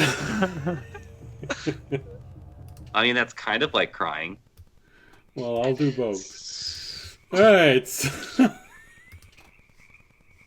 I spent half a day creating this encounter so that if it arrived at the second round, all of the spells were there. I personalized the spell list of every single one of them so that it would be a hard fight, but the whole thing needed to last until their turn on the next round. They all went first, too. None Yeah. of them got I mean, surprised. if I hadn't Yeah. rolled really well on most of those deck saves, I would have been well under half, I think. Yeah. No, but I- the worst of it is audience rolling 60, saying, "Oh, it goes down to 30." The leader has 58 points, and one of the guy has 29. Come on! I'm shocked he failed a 13. 13 Well, he was isn't hard to completely beat. immobilized. Oh, right, yeah. Alright, That is see true. you in Good 15 setup for minutes. me. Bye. Yep. See ya.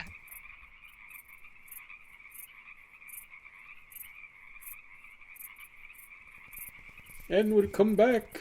Don't worry, Fisher's gonna be there. We're not gonna be losing 2 players in a single night. So, well, I hope he's gonna be there. Alright. So, while Fisher is rebooting.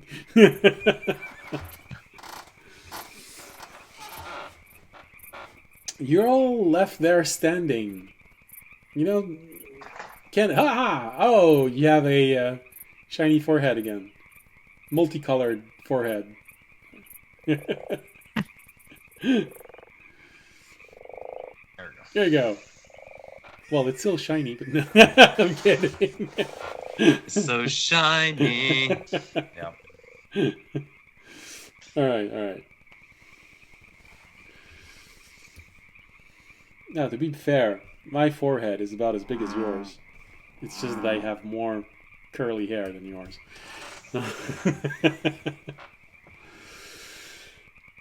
All right. So, looking at everything around you, sort of proud that you managed to end this within a single round of fighting. But, you know, you can't help but think maybe there would have been more. I don't know. I feel like they had a plan, but they couldn't carry it all the way. Suspicious if you Feel a ask sense me. of unsatisfaction from the universe. I don't know, it feels like someone somewhere feels... It's never gonna come back and bite you in the ass, don't worry.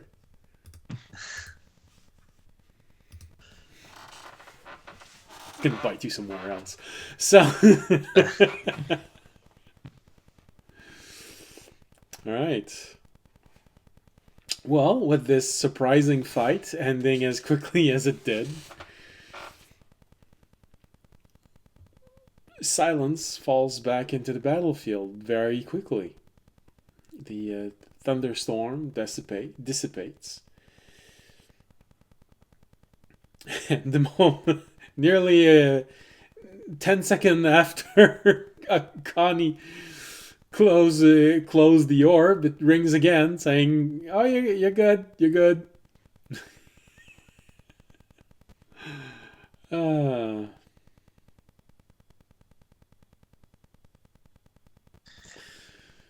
So looking at these guys, this seems to be not all of them. Well, according to the information that audience had, you might be missing one. It depends on... it depends on... Did they resurrect those fallen? Or did they just stabilize them? Because they were leveled characters, so it's a possibility for a leveled character to be stabilized. Contrary to creatures, which when they reach 0 hit point, I count them as dead. So it really depends on what might have happened. If none of them were stabilized and just resurrected, then there might be one missing. If actually they were just stabilized, then you might actually have them all. Gotta collect them all. Too bad Tobiashi's not there. You could put someone in his body bag. We could just put them all in the dimensional storage so they can't be revived, and then we'll know they're dead. Well, on that note, though, it's like this is a great time as any to loot their bodies. I was about to say. I'm gonna investigate the body though. Yes. Of course. Sure, investigate. That's what they call it these days. Because I'm looking for orders. Nice handwritten, signed at the bottom. Proof. Evidence. We don't need no evidence. All right. So they have equipment on them, armor. They all have quarterstaff and darts. The leader had a cloak, which looks a little bit too good, so it's probably enchanted. They all have these little golden rings, which feels so familiar. You've experienced curses and things like this, but they look like ring of protections. So probably it, but as long as you haven't identified them, they could just be a cursed ring also. You put the ring on your finger and then it just eats your finger. Fish's camera went away. Oh, it came back. Yeah, I don't know what happened. All right.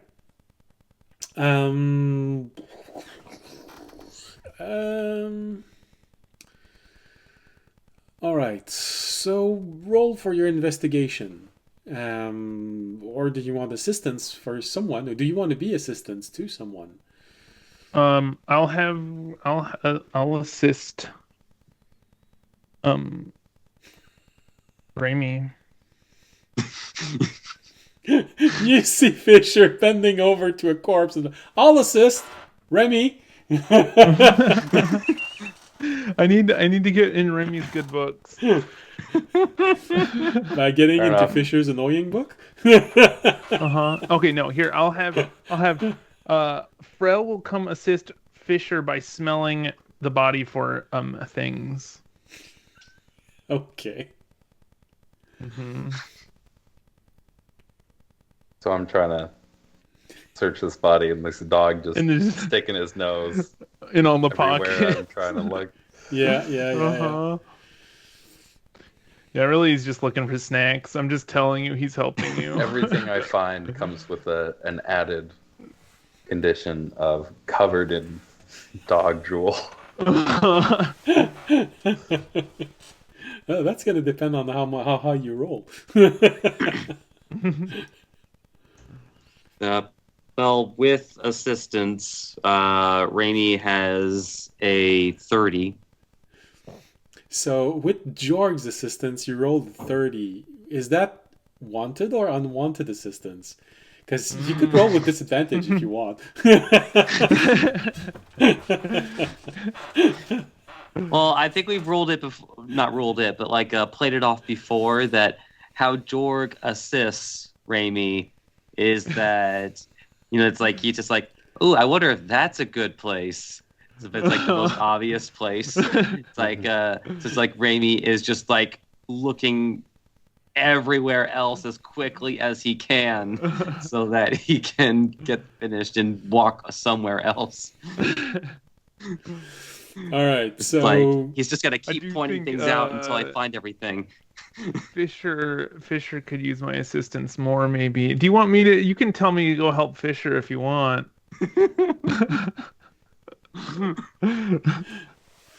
so you got a total of 5 bodies to go through. So who goes through what?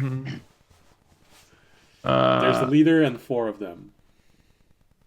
Well, one of them is over there. He just fell 100 feet from the in the air.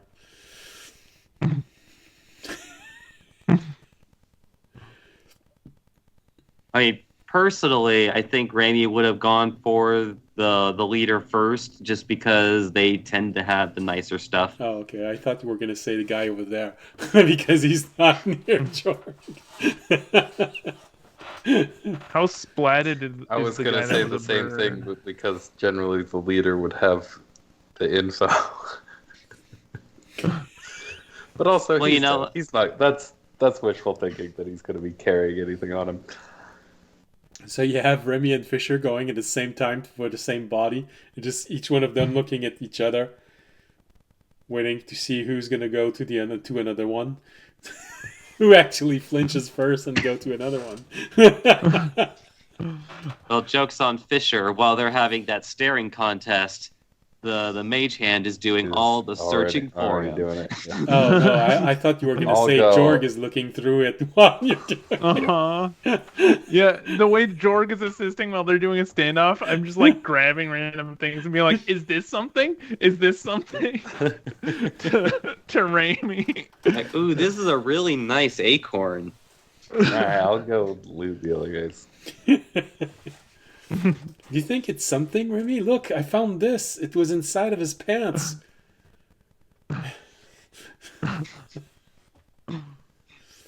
It's really I wouldn't usually expect it to go there. All right. So Remy goes for the leader. Fisher goes for the three others. And audience goes for the one that's way over there.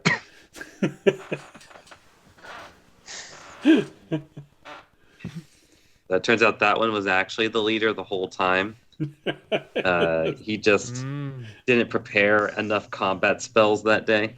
Yeah. Classic mistake. All right. So, how much did you roll, Fisher?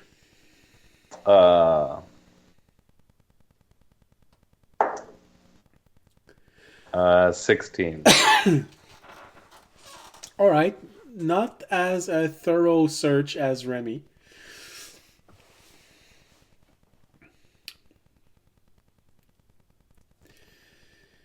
So Fisher, you look through the other bodies, and like I said, you find equipment. A lot of it seems to be magical in nature. Even the armors they're all wearing studded leather. Pretty nice, but probably enchanted.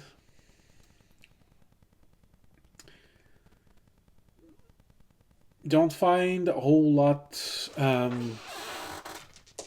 more, except even that they're not that rich. All right.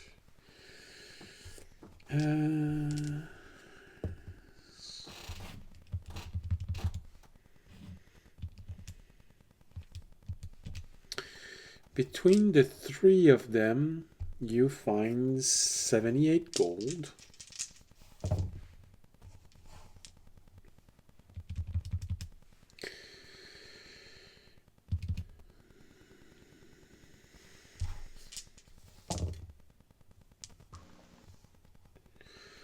Um,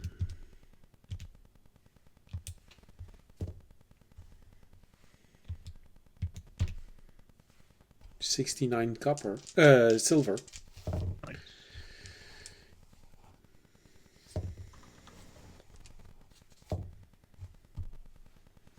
Damn.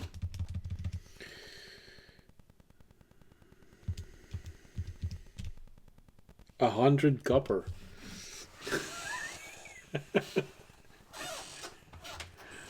And a whole bunch of magical equipment. Someone was just at the bank. Yeah. Or they just bought a whole lot of stuff that they already sent back. Three studded leather armor, which looks magical in nature.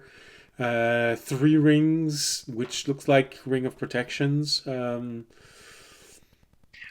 We have a lot to sample from in our own party, so just make a comparison. 3/4 staff that looks magical.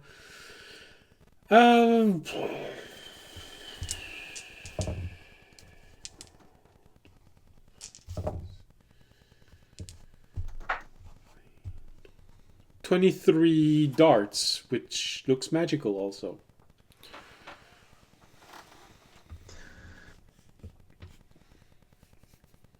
And that's what you find, Fisher. I don't have any magical throwing. No, they were the underlings. Yeah, they don't have a whole lot of. I actually hold on to those. I'll throw the armor and the things in the dimensional space so that Remy can Dimensional space. identify them next time you have a little bit of time? I will I mean, they can both also split it. identify them. Oh, okay.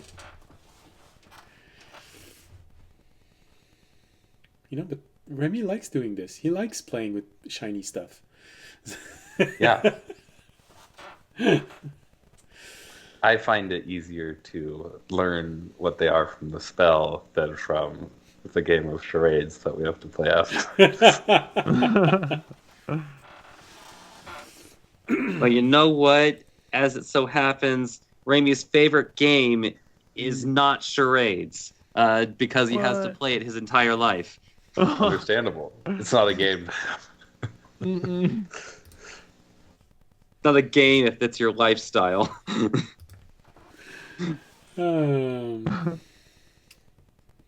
Okay. I guess it could still be a game, just a game that you have to keep playing over and over Mm-hmm. and over and over and over and over and over. Oh, hey, hi.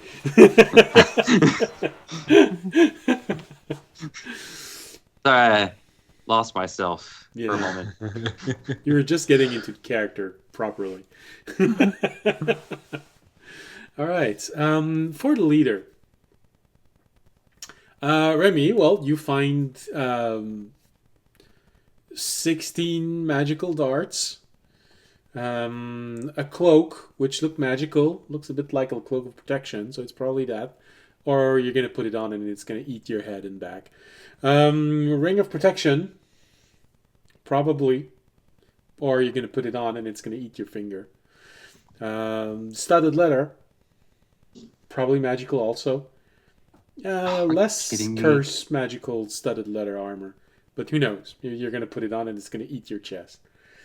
And then you're only going to be a head, arms. And, Jorg, I got a new armor for you.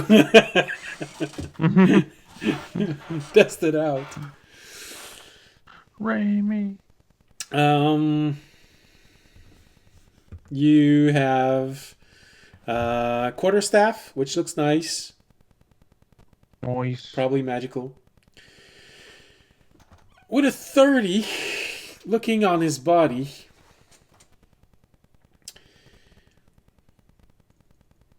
you do find few interesting things. Most of it looked like few magical components for spells.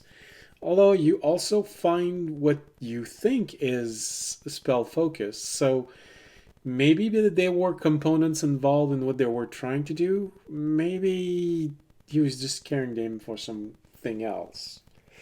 Who knows?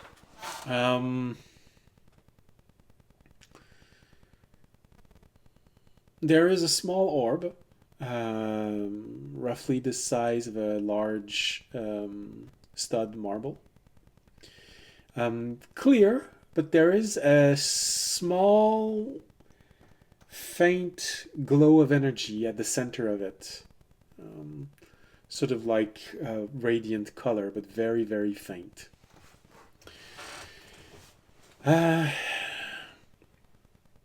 You do find two letters. One of them, unsurprising, is their order to come here. So they were supposed to come here. They were supposed to. It mostly confirmed everything you already know. They were here because someone sent them here. They were supposed to entice everyone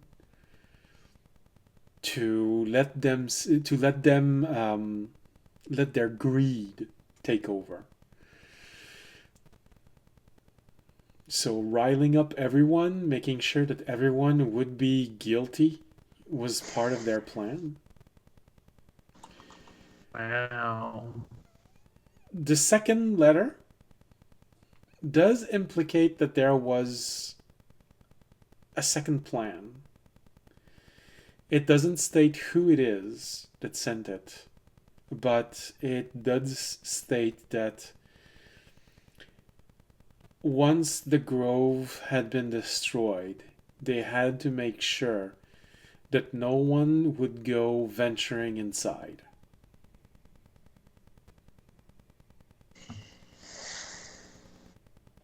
Which confirms a little bit what audience knew, that someone else is interfering with all of this. There's a third influence. Maybe someone really high up in either his religion or their religion that didn't want to share the plan, or literally a third influence.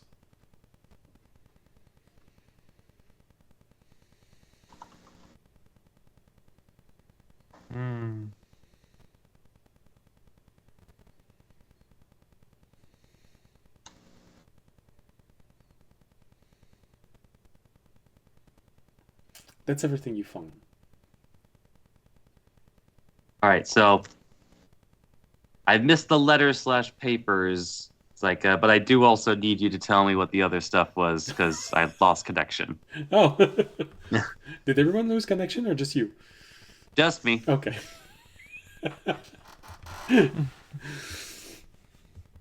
All right. I was just quick on the draw on trying to correct the issue and get back in. Okay. Like, I guess you didn't notice that my picture was gone for a moment. Well, I was frozen. you look a little frozen, but lately with Avery's picture freezing, I've sort of learned to expect a little freezing and not say anything. Objects. You find a cloak, you find a ring, you find studded leather armor. The cloak sort of looks like a cloak of protection. The ring sort of looked like a ring of protection. But who knows? They could be cursed, and when you put them, they try to eat you. Could be interesting if it's the same thing for studded leather. You give it to Jorg, and then suddenly there's just a head and two arms that fall to the ground. Now you react to it. All right, so now I know. Now I know you didn't hear it the first time. Although that said, these guys would have been pretty ballsy to be wearing, everybody to be wearing cursed items, just waiting to die. Yeah. The ultimate chess move. Yeah. Like Mimic. Quarterstaff, pretty nice. 16 darts, pretty nice. Again. Oh, no, okay, sorry. I saw someone else that had written in chat, but I just banned someone for trying to give us viewers. Oh,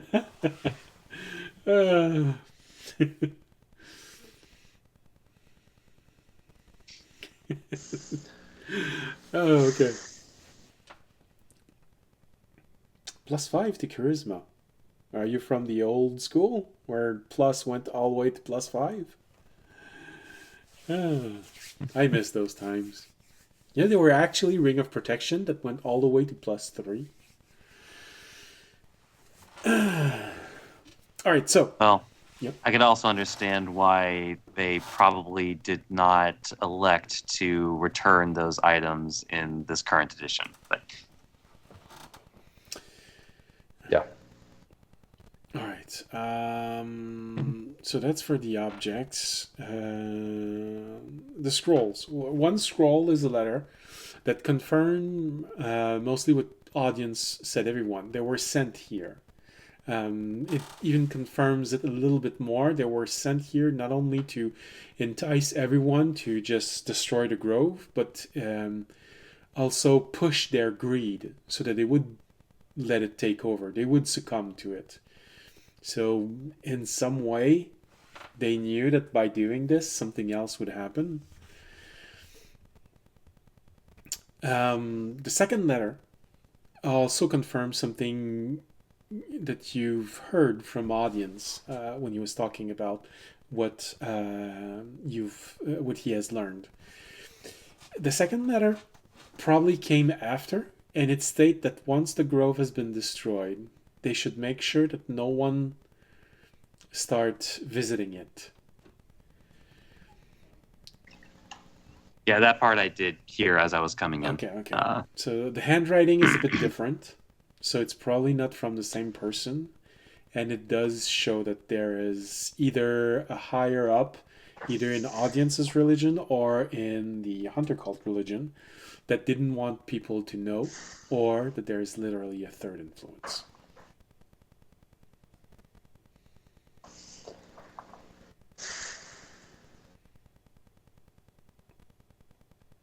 And then Fisher receives the scrolls so that he can read them out loud. And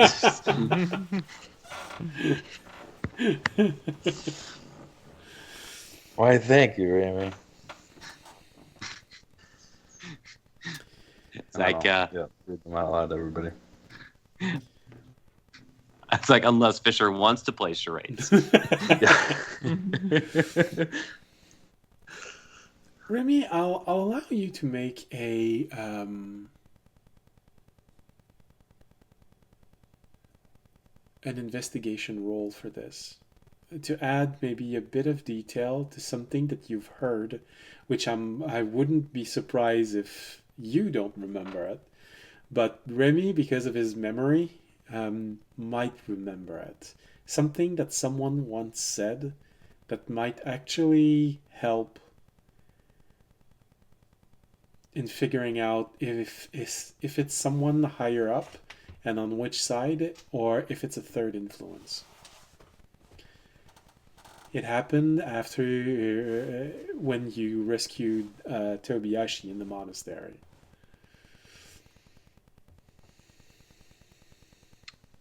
Uh, 25? 25. Okay.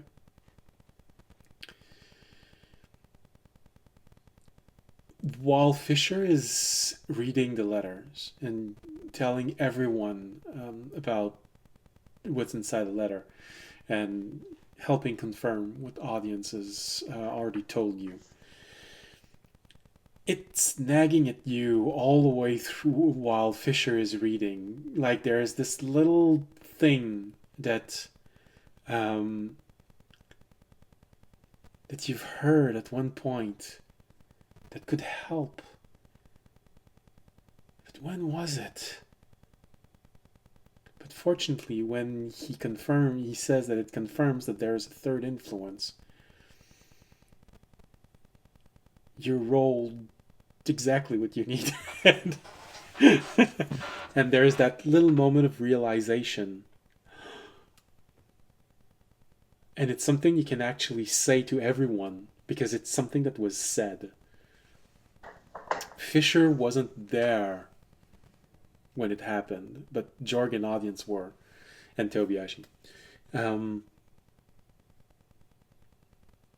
You heard the person that you were fighting when you left the monastery, that you met, and the first person that you actually saw start transforming as you were injuring him before the fight started. He said that they didn't know, they didn't understand that it was so much more, offered so much more. And he tore the emblem of the hunter god while turning toward all of you and engaged all of you.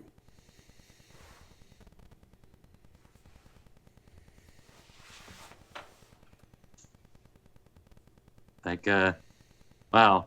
I would say this would be like the splitting of of the Catholic Church, but not really going to compare the hunter cult to the Catholic Church. Even that they're worse, I think that the hunter cult is worse.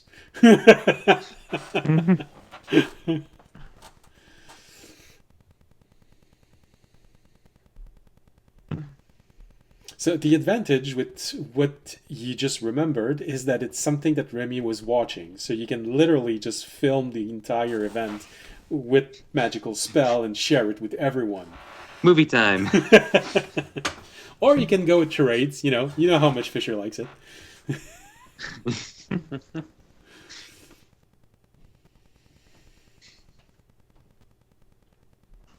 Remy, this is no time for whatever that is. Yeah. I have a feeling Fisher would have a particularly hard time with this one, seeing as he wasn't there the first time. Like, hey, don't you remember when this happened? Just gaslighting me into thinking. Like, Remy starts imitating, like ripping his shirt. Oh, audience when he's doing. Okay, yeah, I get it. Wait, audience, you can do this. All right. A demonstration. So if we start poking audience, does he start drawing tentacles? All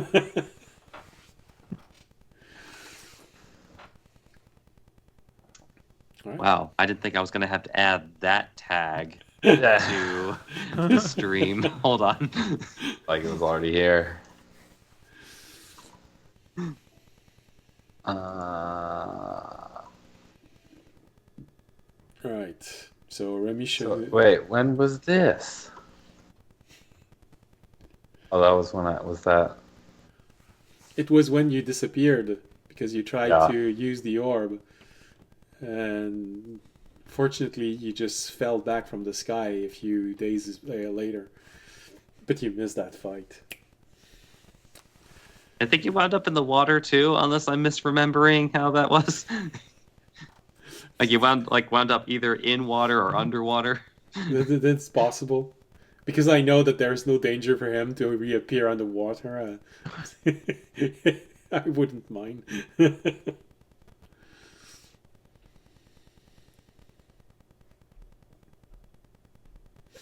Alright, so Remy shows this. Well,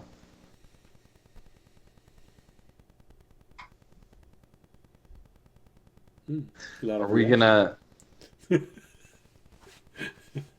I guess first things first. Are we gonna let this change our decision making of who lives and dies, or just gonna kind of stick with what we were?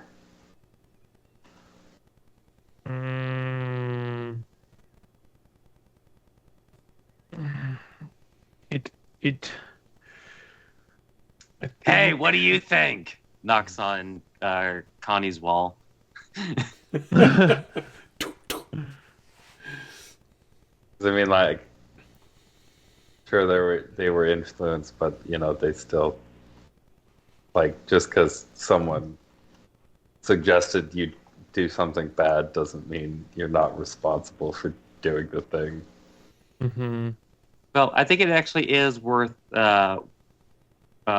probing a little bit further with respect to because no exact wording in the letter.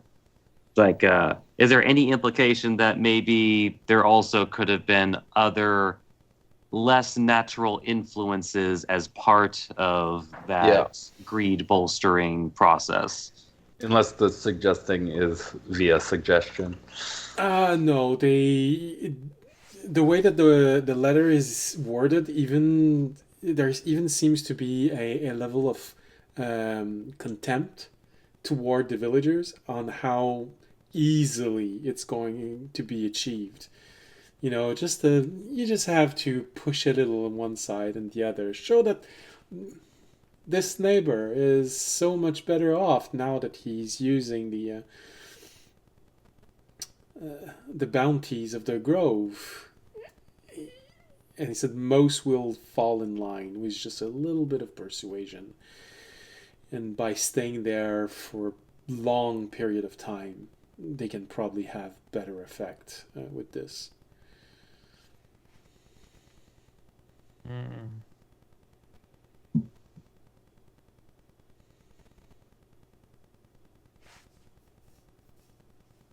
Audience, anything you want to say?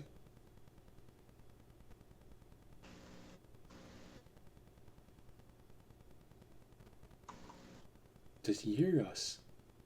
Ah, you're muted. Does he? Oh, I was muted. No, I had nothing to say at that moment. Okay. I was wondering why you weren't saying anything for the past few minutes. I did think I was unmuted, but it's okay. Yeah. All right. That kind of curves everything. Just makes it worse. I guess. No, now I we still just... think it definitely makes it better, though. Like, bullshit aside, like somebody, like an organization, like among druids that know enough about like animals, like basically any animal, like just twisting a little bit, like what is already like naturally inherent to that particular creature, and using that to their advantage to make them do what you want. That is 100% manipulation of, like, mind you, the druid's not going to care about it, but I think it actually does make it a lot better for the people that, people who know what they're doing manipulated everything in just the right way to make it work out exactly how they want it to. Yeah. Like, I can make a dog do exactly what I want it to do because you know enough about dogs to make them do what you want them to do. Mm-hmm.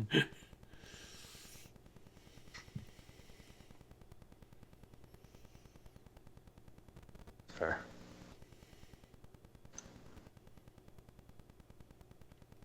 Connie takes down her spell, protecting the area. The walls slowly recede into the ground.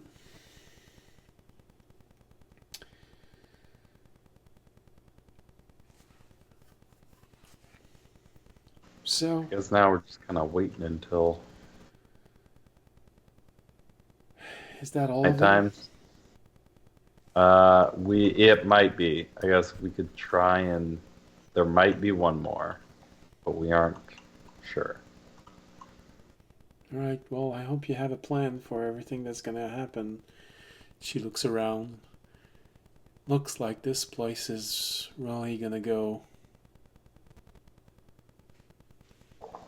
away.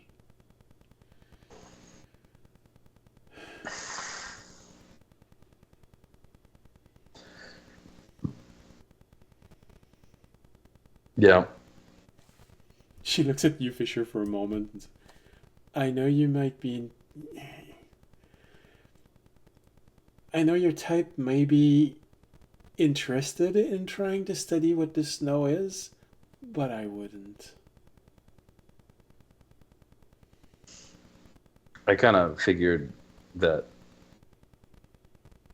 yeah, this is the kind of shit that you leave well enough alone.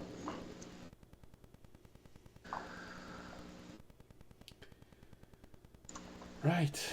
Well, I guess everything's gonna calm down till the storm engulfs everything. At least we have our normal amount of time. How's your plan going? Got everything ready? Pretty much. We're just kind of waiting on this other friend of ours to. Once it's nighttime, it'll be easier to get everybody that's innocent out without everybody that's guilty noticing. All right. Well, I'm gonna stay here near Sarn because I want to make sure that he survives all of this. He's probably gonna be need to evacuate him as quickly as I can to the garden. They do have, and there's sort of a painful element in this when she says this. The garden has good medical facilities. Georgie can understand why she's not too happy about it. There are medical facilities. Not something that druids particularly enjoy. You know, heavy industrialization or arcanization. MRI machine? Sick. Because usually any level of arcane power also involves a lack of respect of nature. So, for druids, it's an unfortunate, necessary evil of human society.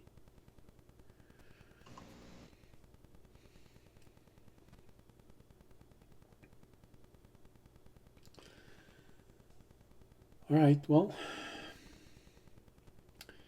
We'll, I guess, be back tonight. Yeah. I'd leave with everyone at the same time as they're leaving. Because it's, you don't want to be in the middle of the village when everything comes together. Yeah, that makes sense. Right. Like everybody, it's like the man who invented this particular type of cleansing. It was like something Oppenheimer or like I'm having trouble remembering his name. Yeah, sure, I heard it somewhere. Right, I see Tobiashi's not with you. Just make sure to not forget him inside of the village.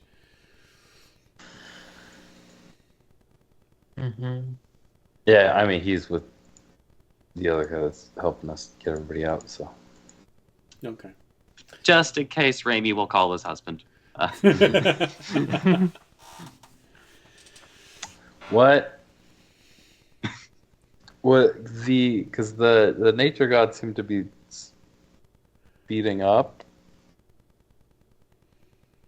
Did we feel like we were going to have enough time until tonight? Well, if you respect what he said, you should, but also, do you really want to try and argue with an avatar of a god that he's going off a bit early?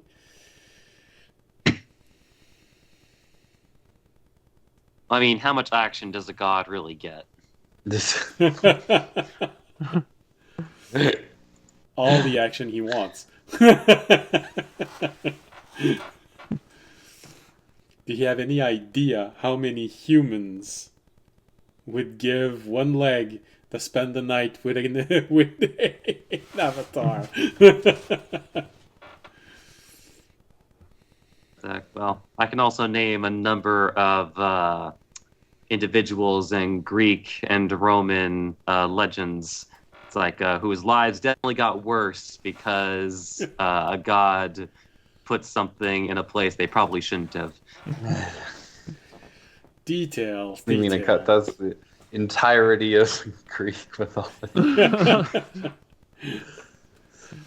Yeah, but it also led to the best heroes, Well, more or less. So Like if I just had to stack the crimes of Zeus and Poseidon alone. Yeah, no, but that's the gods, Avatars are more like demigods. Yeah. Okay, so let's stack the crimes of Achilles, Heracles, Castor and Pollux. Oh yeah. Details. These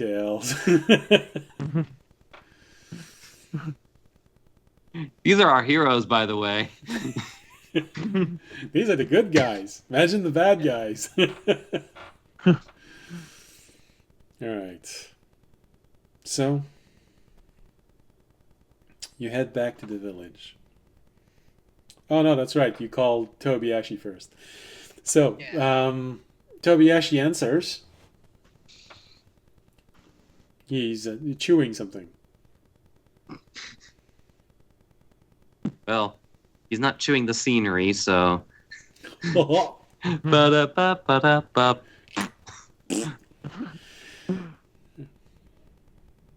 yeah?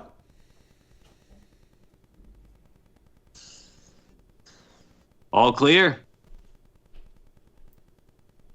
Mostly. I'm almost done. Alright, we got most of. There might be one druid left, but we got most of them. Oh, and Maybe you, all you of didn't them. wait for me? Oh, I wanted to be part of that. They were attacking Zarn, so Oh, well, alright. Anyway. I think we're all going to be meeting outside, and well, I might be leaving for a little while. I'll probably be taking everyone to a safe location. yeah, that's probably a good idea. He says, "Oh, I George, was wondering what we were gonna do with. Yeah. you know, I'm gonna be taking them to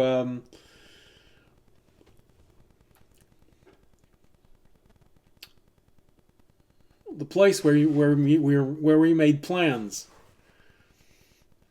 You know, just in case things go bad." You got to be way more specific. He understands what I'm saying. Do I? Sort of. You're That's supposed more to. that's more just me, the player, making a joke about like, oh, the place where we made plans in case something goes wrong. Well, there's only one with Jorg, so.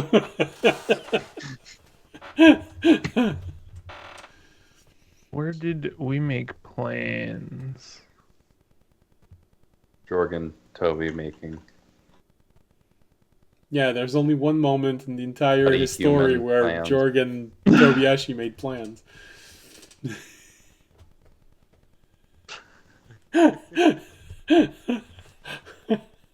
Jorgen's no idea. He doesn't remember that. I don't remember where we made plans. But do you remember what the plan was? Also, no. No. How long ago was this?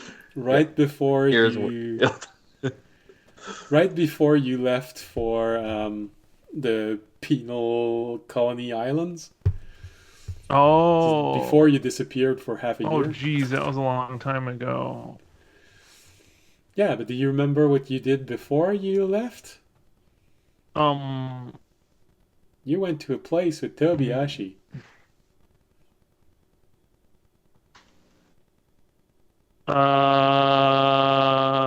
You know the place where you made plans in case you needed to counteract audience? Oh. I don't remember where we made those plans. The plans are more important. Oh, okay. I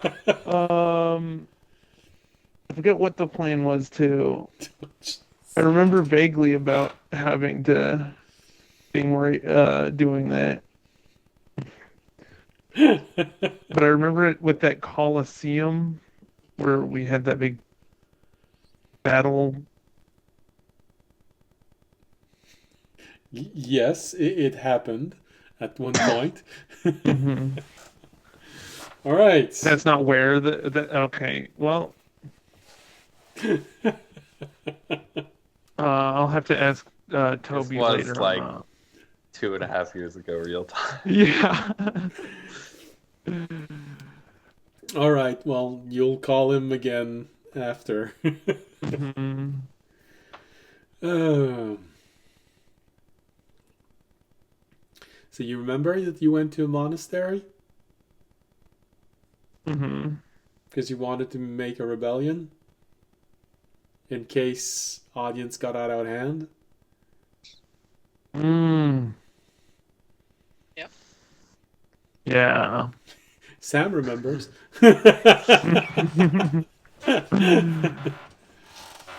He remembers all of his enemies' moves. So he's telling you to don't forget about them.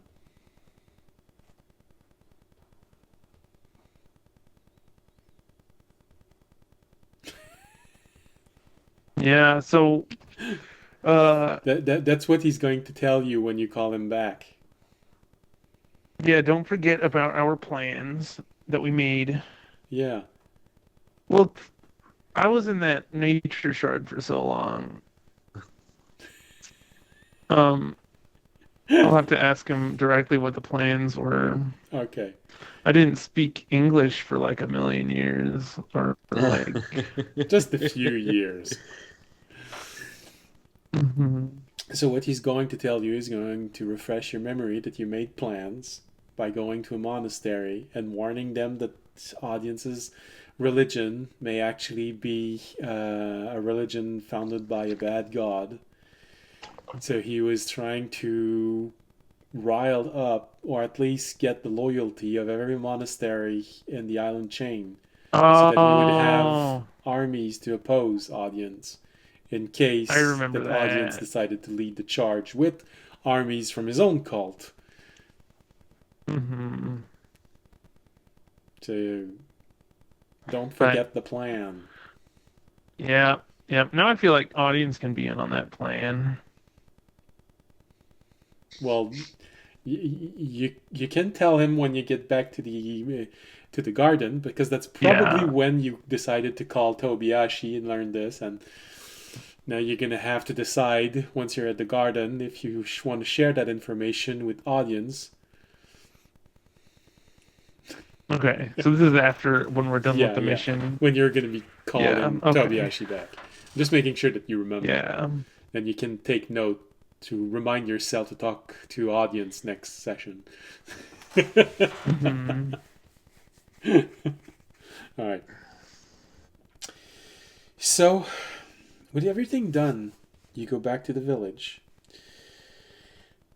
And you wait there for a little while. You feel the tension rising inside of the village. Everyone is worried. The storm is just approaching, but it's sort of weird because it really feels like a tornado, or maybe more a hurricane, just squeezing you inside of the eye of the storm and slowly reducing everything you can see to this field of grayness everywhere. The snow is just keeps on piling and piling and piling. By the time the light starts fading, well, what remains of the light starts fading outside, there is this weird artificial snow that goes all the way to your knees everywhere. A lot of people started gathering inside of the inn, worried. This is what a lot of people will do when they start worrying like this. They don't want to be alone in their home. They start gathering inside of the inn, talking about the weirdness of it, what's going to happen. And some of them are starting to try to talk to the mayor, convincing that maybe, maybe they should either stay here, make sure that everyone's here, or maybe they should move to the temple, magical wards and things like this. But some people are also trying to convince everyone to leave the village, and those three ideas are fighting inside of this room. Right now, it seems like the idea of moving everyone to the temple is gaining ground. Maybe God will protect us. Gods.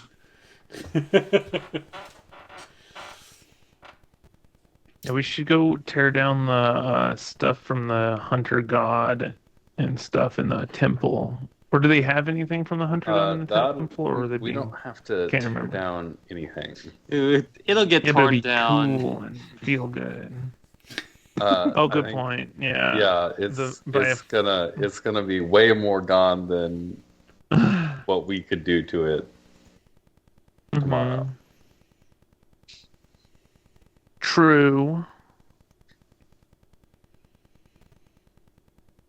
Have you ever gambled on a fart and lost, and then looked at your underwear after the fact? And Like, imagine that, but a whole village. Mm-hmm. Rip. All right. Are you trying to influence the decisions of people in here? Or are you just letting it go as it pleases? I don't let it happen. Okay.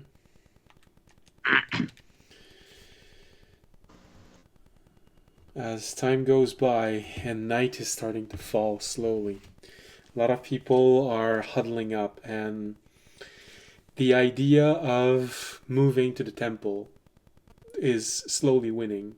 Although some people are starting, the idea of leaving the village is also gaining ground, and leaving the idea of staying inside of the inn completely behind.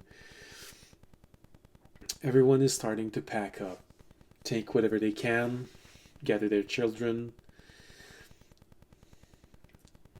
Outside, you think that there's maybe enough snow to go all the way to your thighs. For the children, it's Boy. going to be a bit more difficult walking through all of this. But the reason why it's accumulating this fast is because it just doesn't act like snow. It's just like piling up fake snow. It increases in depth much quicker than normal snow. Even during a blizzard, in a few hours like this, you've never seen it fall more than a foot of snow for audience and fisher. You've never seen it fall more than a feet or maybe 2 feet of snow in a time like this, but now, in the last few hours, all the way to the thighs of most adults. Well, probably to your knees, audience, because you're the tallest of the group, I think. Yeah. Absolute giant. So people are starting to gather around, wanting to go to the temple. Some people are asking for your help to move the children because, Fisher and audience, you're the tallest. And you tower over most humans. Taking a few children with you probably help them to stay calm.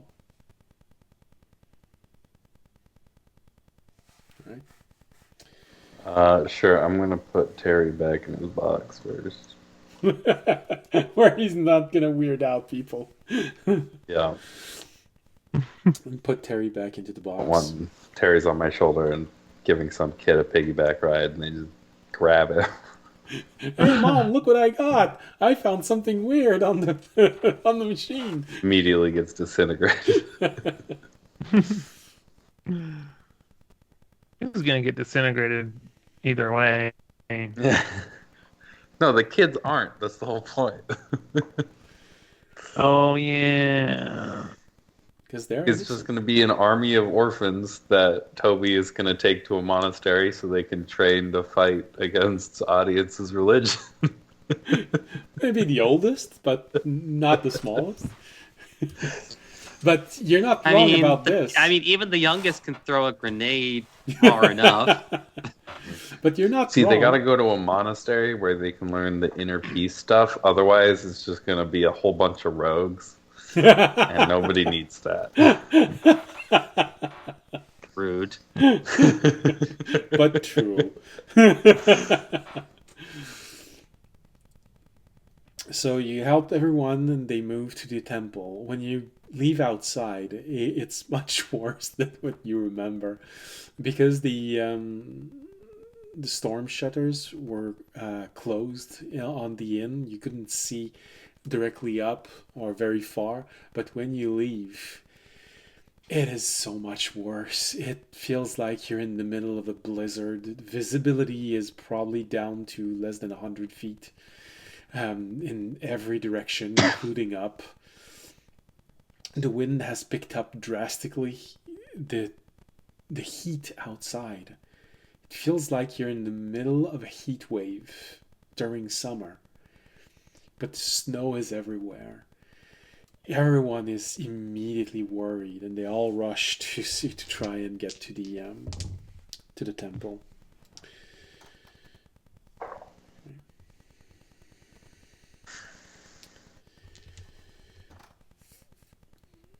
They do their best, and you recognize that this is nearly time where everyone would go to sleep. It's probably going to take a little bit more time than usual for people to fall asleep. Not the ideal turn of event. Maybe staying inside of the inn would have been better, but too late now.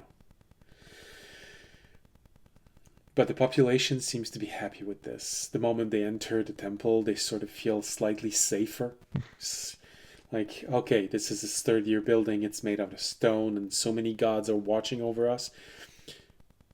But, audience, when you enter this place, it feels even more deserted than it was before.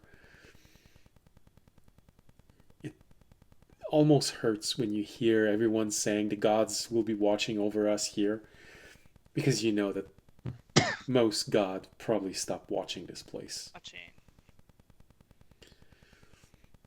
Every single little statue feels dull to you.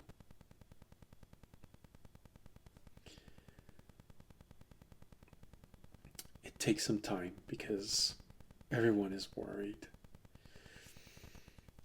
Someone tries to go inside of the kitchen and make a little bit of comforting soup. Time keeps moving forward. The night is there. Everyone should be asleep by now, but they're not. They're just worried. Maybe a little bit of help would suit them. There you go. Although from your perspective... Audience, they gotta go to sleep.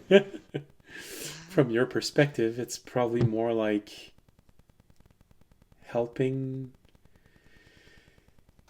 a lamb fall asleep before he gets beheaded and turned into a roast. But it might be the appropriate thing to do right now. I'm leaving it up to you to decide. Audience, I don't have any sleep spells. I unfortunately don't either.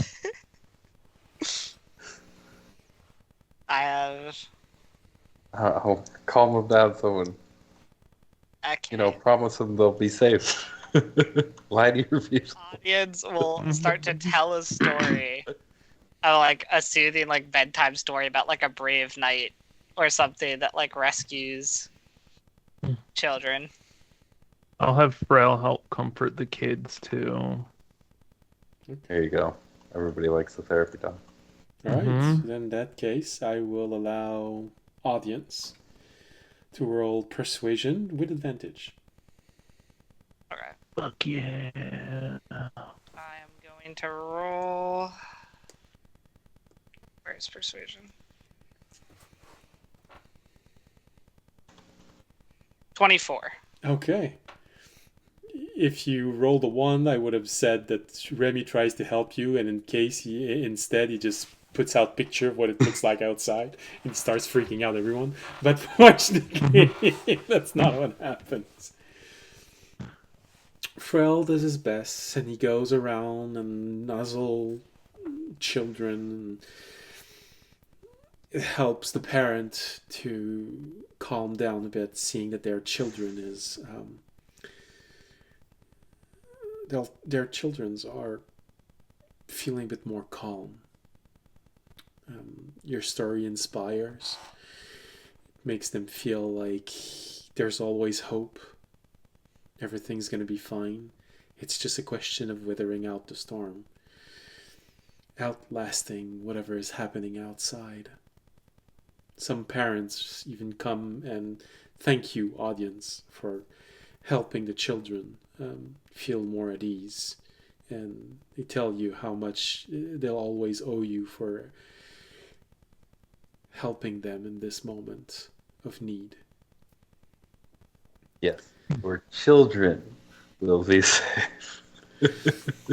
They even add something that may actually not help you too much right now, but saying that the members of your religion have always treated this village fairly, and they appreciate it very much. Wow. Yeah. You guys repaid him in kind, didn't you? Short takes his dog back.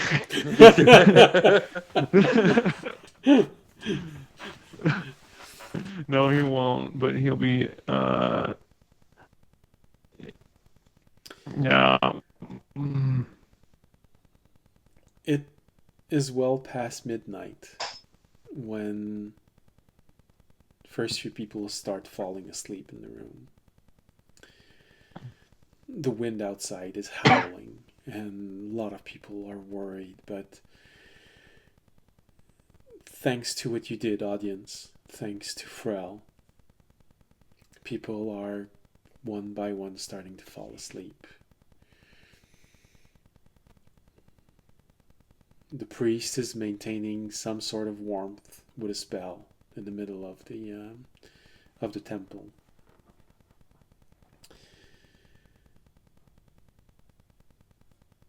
One in the morning, 2 in the morning, 3 in the morning. When it's almost 4 o'clock in the morning, and you know that at this time of night, the day will come out probably in another 3 hours. This is when you see one child standing up. He's just looking forward. A bit of a sleepwalker vibe to him. Then another child gets up. Then another one. And another one. And one after the other. Children get up. There's probably a moment when you look at everyone getting up. Not all the children are getting up.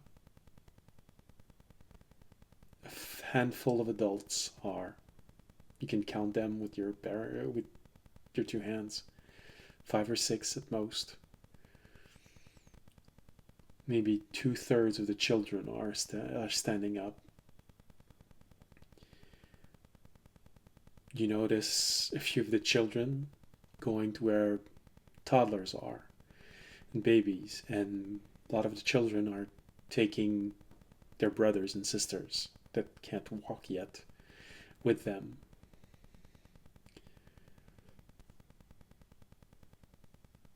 Everyone else seems to be asleep. Does any do they don't really seem to be aware of really what they're doing, do they? It's like looking at a sleepwalker. There is some element that feels like you're watching a zombie, but they are completely aware of their environment. They're not shambling around, they're moving normally, but you know, you get in front of them and they don't react to you being there. You just wave in front of their eyes and there's not even a reaction. They're not even blinking when you do this. They just and they keep walking. Some of them are mumbling, but can't make out what they're saying.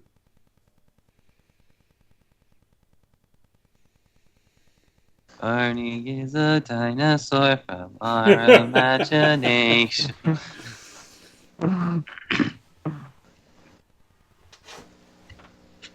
You letting it happen? You don't do Yep. anything? All right. If anything, I'm gonna Yeah. check outside and start, I don't know, clearing a path as much as I can. I guess really just by walking. Yeah. Like, how high is this now? For you, audience also, it probably piled up all the way to Um, well, for audience, because I just remember that Fisher doesn't have a belly button, but for audience, it goes all the way to where the belly button should be. So for most human, it's probably chest high. For children, it's above their head.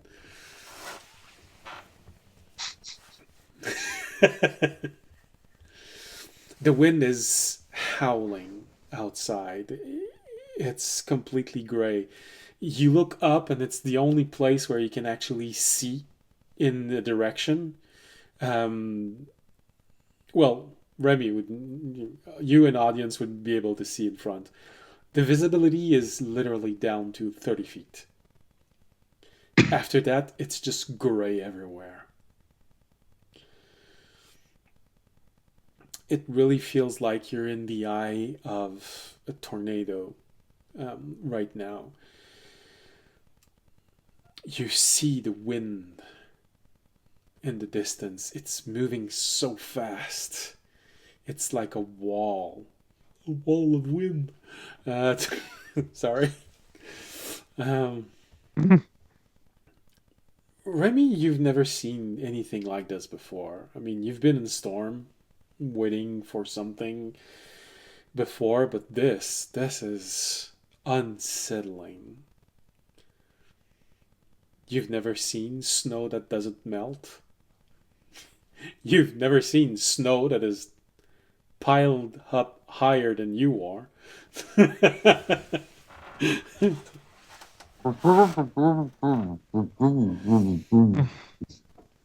George, you know that it exists because there are regions in the world that are much colder than this, but you've actually never seen it before. This much snow. And you know that this is only the beginning. It's already more than you would ever be able to do. It's already more that would be needed to take out a group of adventurers like you. But it just keeps ramping up, always. The moment you go outside, it feels like you're in the middle of the jungle. The humidity, the heat. It's stifling, but so much snow.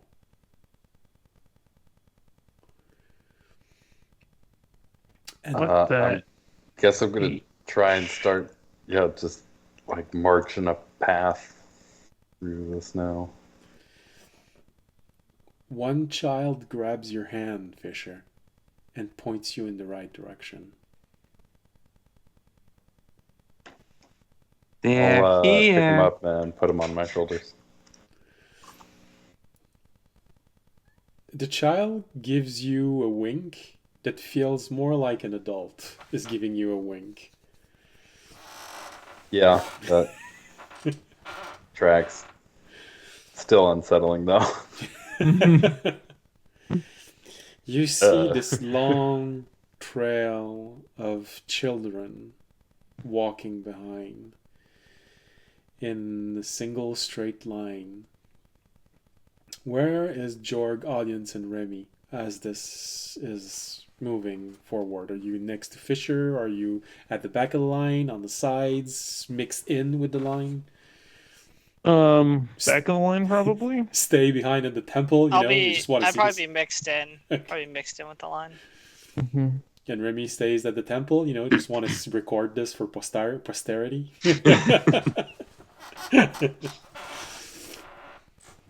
So where would Remy be in all this? I mean, I do actually have to wonder, would Remy probably have at least like a little bit of an easier time, like maybe being on top of the stove because of how his feet are shaped? Or is it more of a question of weight at this point? No, it's more a question of weight because it's not stacking up the same way that normal snow would. So you're literally wondering if a hawk would be able to walk over fake snow right now. It's very fluffy. This is one sensation that Remy is not used to. Fluffy snow. It's weird. Yeah, just cushioning for the inevitable meteor swarm. What? So you all leave. Some inside, some at the end. You walk for what feels like too long, but eventually, walking at the speed of a child, you reach where the hills are. Do you think that it's been maybe an hour and a half since all the children started getting up and started moving and then reaching the hills around the village? When you arrive, you see your psychic friend sitting cross-legged, concentrating. You see 3 people that you've never seen before standing next to him. But putting everything together, does anyone want to make an investigation roll? Remy, I'd allow you to make lovers. insight. 22. 22, all right. I should have just helped. I got a 6. Period. All right. You look at this. Oh, okay, there are already people here. Okay, good. Remy, what did you roll? 23. 23. Insight or investigation? I chose insight just Insight, because. all right. For a brief moment, Remy, you recognize the way of standing of your husband in all 3 of them.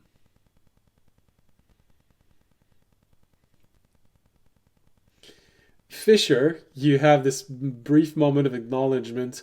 Oh yeah, Tobiyashi can actually change his outward appearance.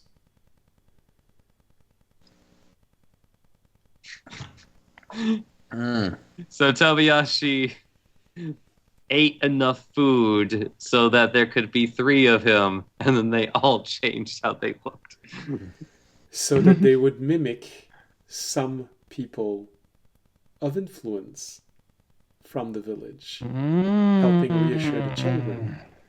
This is where Tobiyashi's going to be out of game.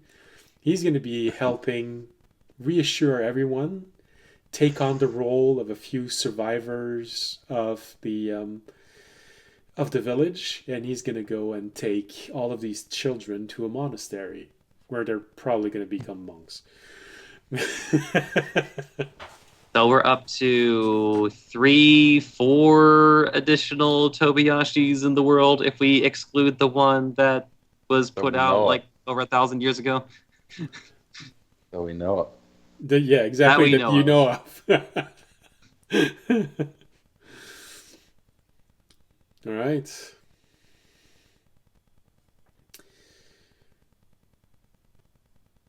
Everyone gathers, and you're all starting to feel the time because you've been up for nearly 24 hours. You're all a bit sleepy, except you, Fisher. You just feel a bit drained, you know.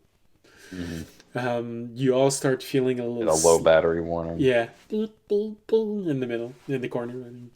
And you keep exiting it out, but it just keeps popping back up. Yeah. It's priority message. Why can I move it? Every time I look at it, I hear whack.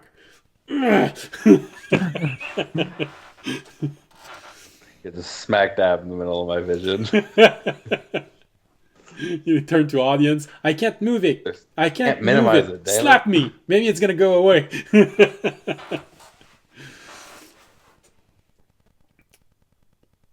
The line completely leaves the village, and you see all the children there. Out of probably the 100, maybe 200 people that were in the village. You see maybe 50 children and 5 or 6 adults. So maybe 2 households are completely there. Everyone else, it's just going to be a bunch of orphan from here on out. One of the person that Tobiyashi took looks like the mayor. Another person looks like the priest from the temple. And the third one, you don't know who that is, but probably someone that has some importance in the village. You didn't talk to this person.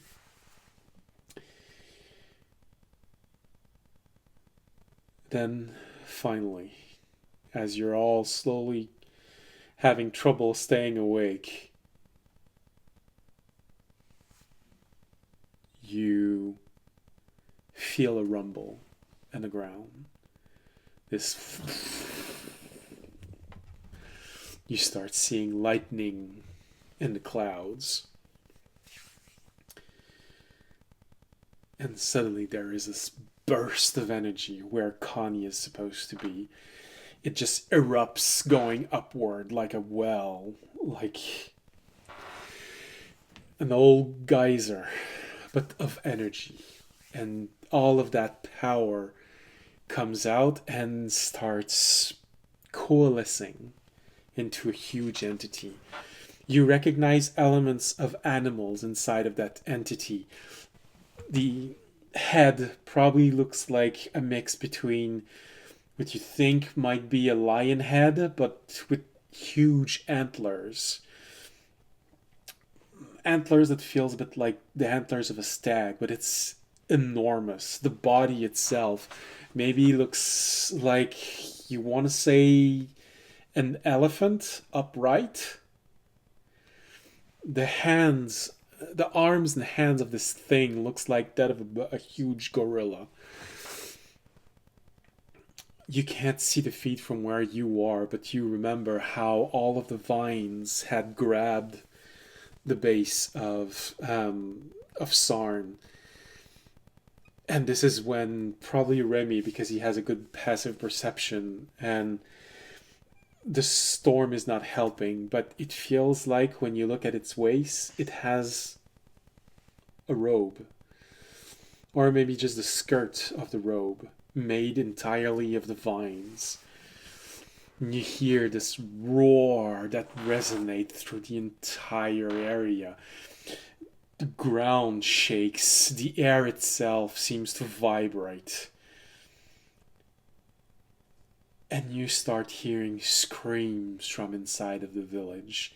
You see the snow starting to melt. But judging from the screams, that thing is probably very hurtful.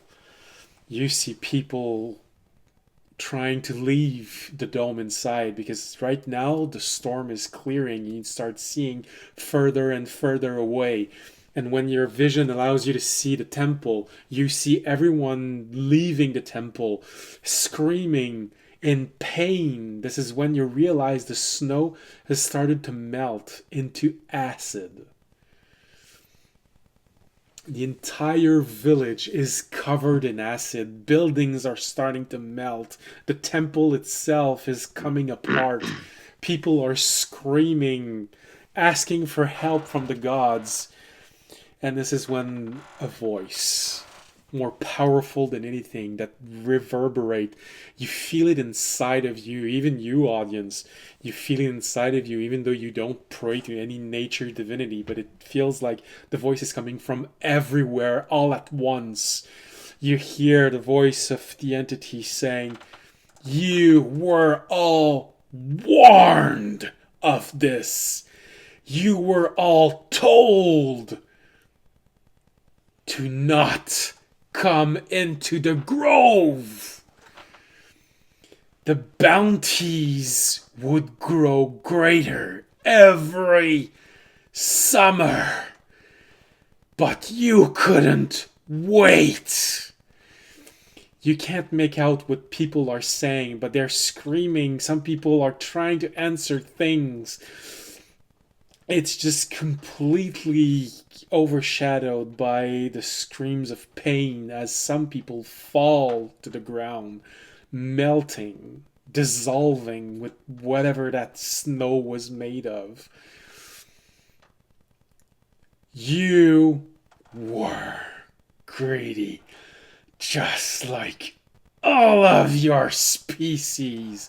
And he raises his hand above his head and slammed the ground. You see the ground rising up as if it was made of water and push forward like the giant wave of a tsunami, just moving forward, flattening everything in its path. The village itself, you see the building coming apart, the acid just going up in the air, falling back. The screams slowly go quiet. Less and less of them as you see the wave leaving. You see some people still trying to make their way out of the village, starting to try and find the strength. You hear some screaming for their children. Where are they? Other, save them. Some of the children were still inside, but they weren't taken because they had succumbed to the greed of the village. Their parents had convinced them that all of this was fine. As you see the last few remaining people alive scream out for help, you see their body starts to glow and bursts into all of these vines, these glowing vines, and it just starts to spread everywhere. After maybe a minute of this, everything goes quiet, and those last few people that just burst into vines, the vines keeps growing and growing everywhere, taking everything that's left. And the entire field look like it has been replaced by new grounds. Fresh vines, leaves are slowly starting to sprout from them. The entity turns toward you all.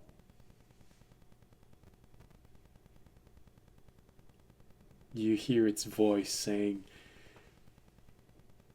"You were given 3 days to find those who did not deserve this.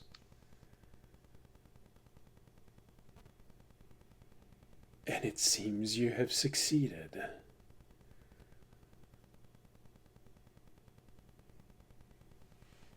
Your success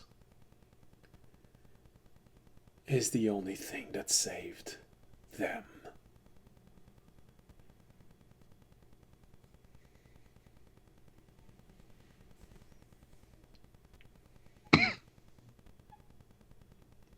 Turns around, and as he turns around, the huge shape of that creature, that luminous creature, just starts reabsorbing and growing smaller and smaller and smaller. It is a bit far away, so after a certain size, you just don't see it anymore.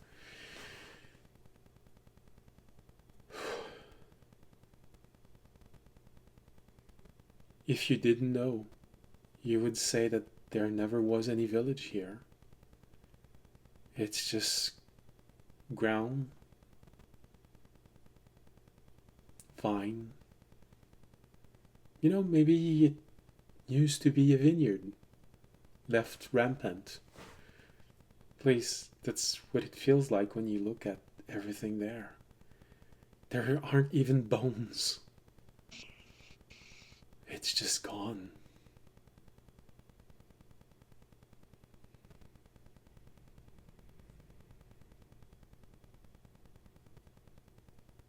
Fisher, your orb rings.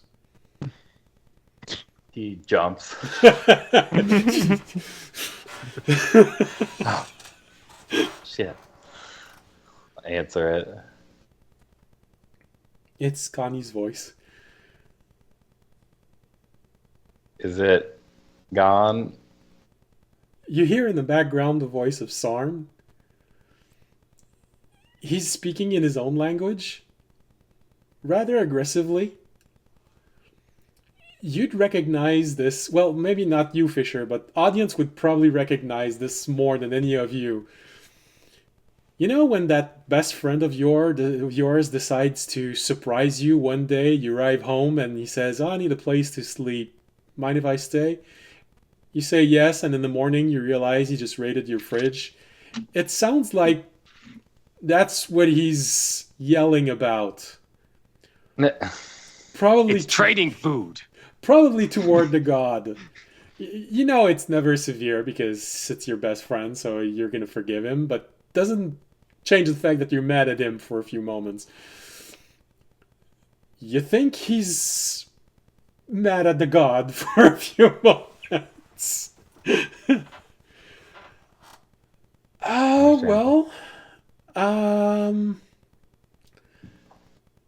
That was impressive.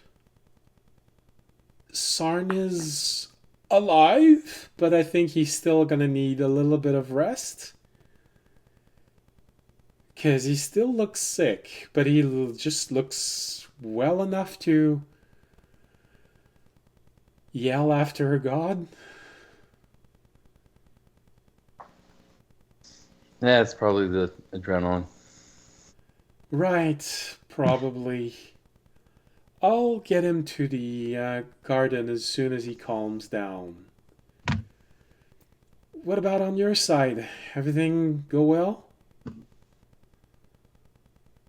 I guess about as well as it could have. Jorg, for you, you agree, but probably with more enthusiasm than Fisher. I'm not forcing you to say it out loud, but... Mm-hmm. Okay, good. Yeah. That was a pretty horrific method of doing it, but... Well, that's nature. You push it out of balance, it's gonna slap you back into your place. Yeah. Yeah, I expected like a hurricane. Well, Not... Yeah, or like an earthquake, or Mm-hmm. not an acid pool. Uh-huh. well, Oh, don't you guys just wander into nature and suddenly acid pools are everywhere? it's What? all four elements. You got the earth, you got the wind, you got the water, and you got the fire. The village was purged with the four elements. Hmm. We ride the wind and feel the fire. To love the earth is our own desire. All right. See you again in the garden. I really need to go sleep. Yeah. Yeah.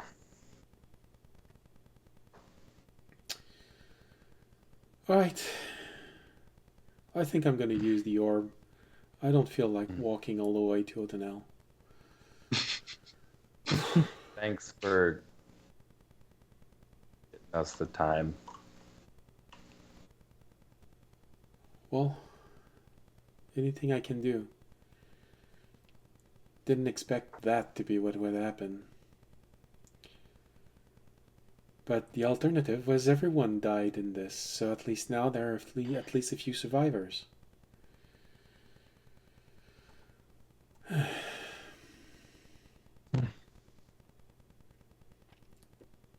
God, I hope they don't remember that.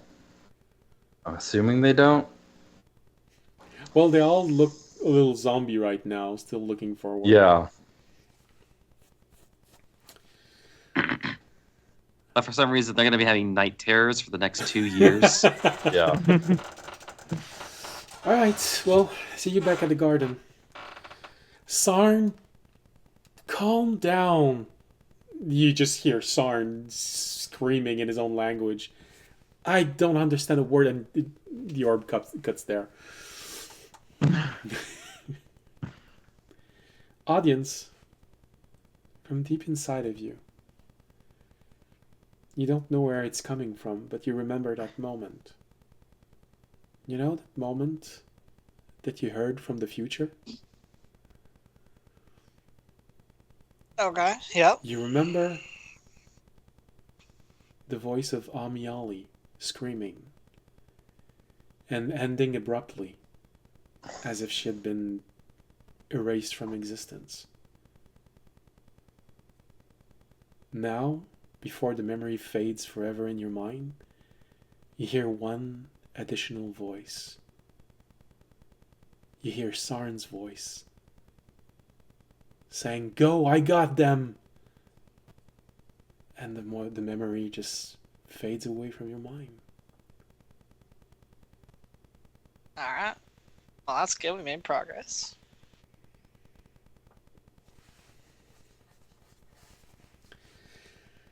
You know she's going to get injured at one point.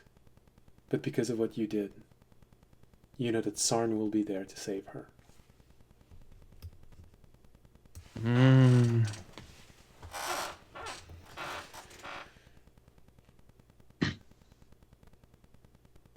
You got to protect the harem. Gotta protect it.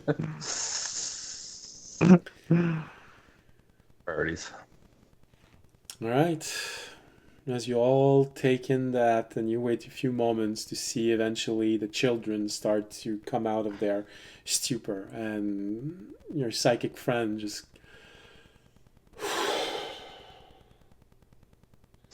Well, that was taxing. I hope that was everyone. No going back now. I mean, you could go back, but there's nothing there. Yeah, well, unless you can travel to time. Oh, that's right, you already did. This is what we do. Just never with any amount of control Yeah. or warning. Right, so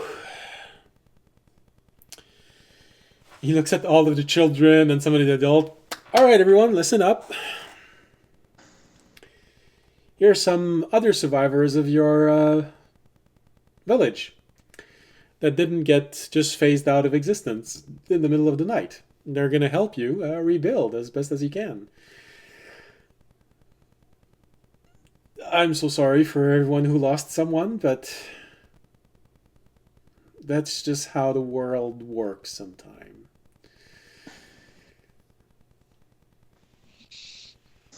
So now, This is just thinking to himself, like, man, I'm really bad at this. I feel like I could have done it better. Well, he sort of cares, but not too much. Not really, yeah. This is when that element of, okay, he's probably neutral good. You know, he saved people. Other than that, he doesn't really care much more.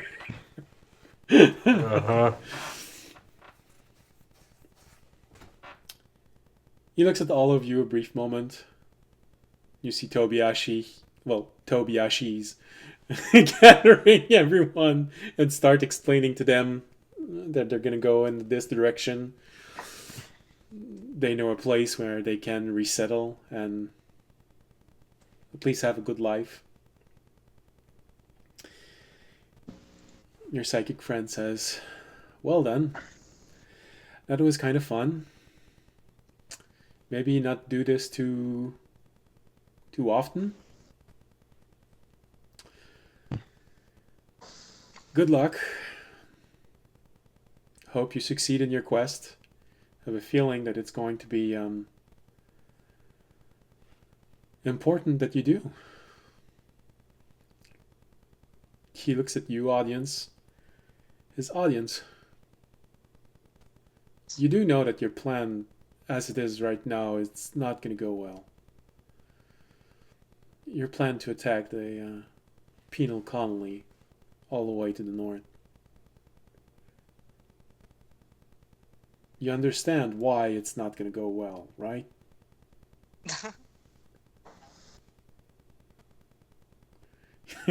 Judging from the expression on audience's face, you know what the barrier is, right? I explain. The barrier, it's a type of avatar. It's the avatar of justice. It is all seeing. It is all knowing. Its judgment is always right. You want to send an army of people, mostly corsairs and mercenaries, inside of there to attack a place. You can get out using your little devices, but if you just send them in there, none of them are coming back. They're all going to be stuck there.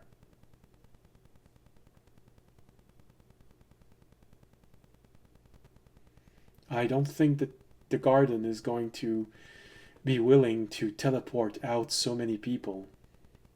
It's going to affect your world if they do this. And as best as I can understand it, they can't. So you're going to have to rethink your strategy. You're going to have to choose who goes in. Because unless they have nothing to be trialed for, they're not going to come back out. You won't be able to send as many ships as you wanted in there. Okay.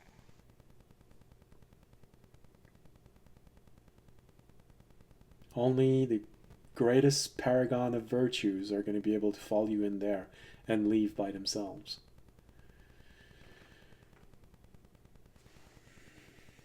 Damn.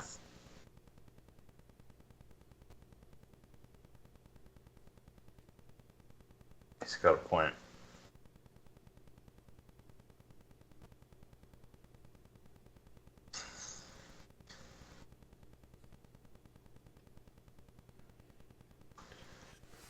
I think it's a good idea that you use a lot of people from the garden because they will be able to leave. But everyone else, you're going to have to handpick them.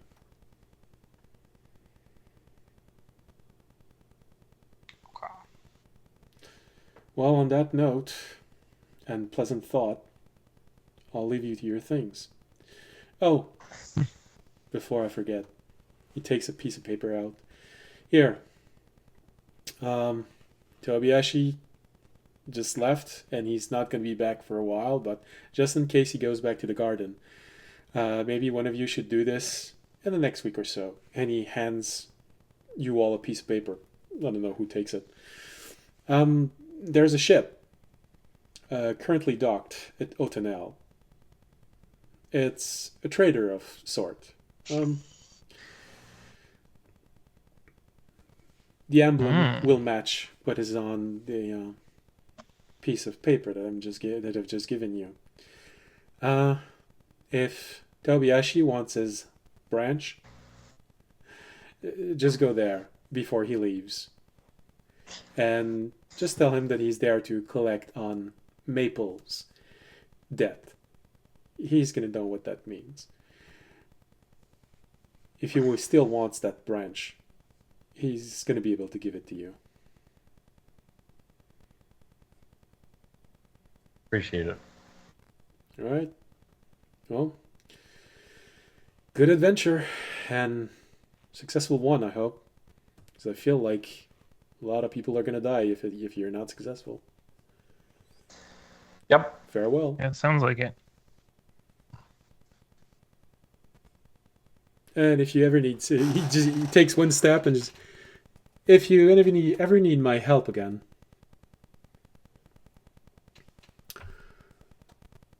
well, just think about me.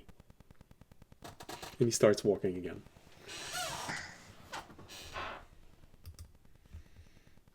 That's creepy.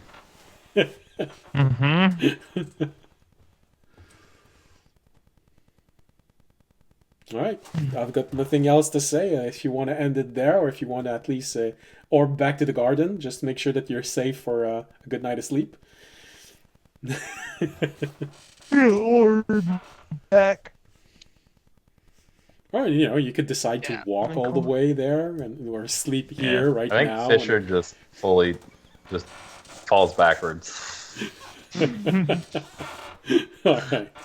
All right, we'll spend the night here in the acid melted people area. Oh, Outside of it. Oh, okay, cool. Let's go there. Yeah. everything's gone. That's where we are. We Yeah, are yeah, outside. we Otherwise, walked we down. would be acid melted people. Uh-huh. Yeah, but like we're in the vicinity of acid melted people. You can't help but to think, thank God we didn't try to attack that creature.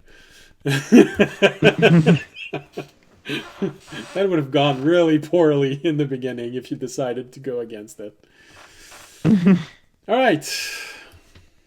And with this, that's it for tonight's episode. Sorry for the... Oh, did we go on a break and I showed the background for the the beginning? Oh, sorry.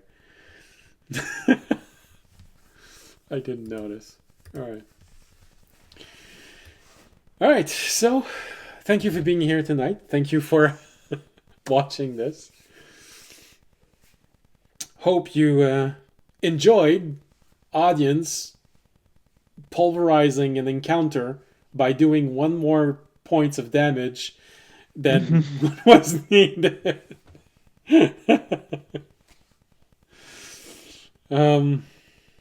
Yeah. Oh, yes, that's right. Good news.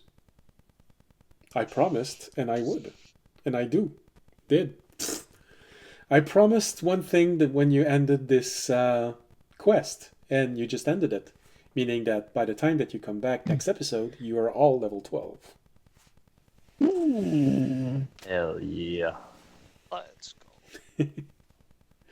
Audience, if you want to look at the Blade Master information, I'll send it to you before Friday. Probably tomorrow sometime. But... Third level spell. Woo! All right. What was I saying? Oh yeah, thank you for being here tonight. Thank you for watching. Hope you had a pleasant, whatever part of the day it is, wherever you are in the world.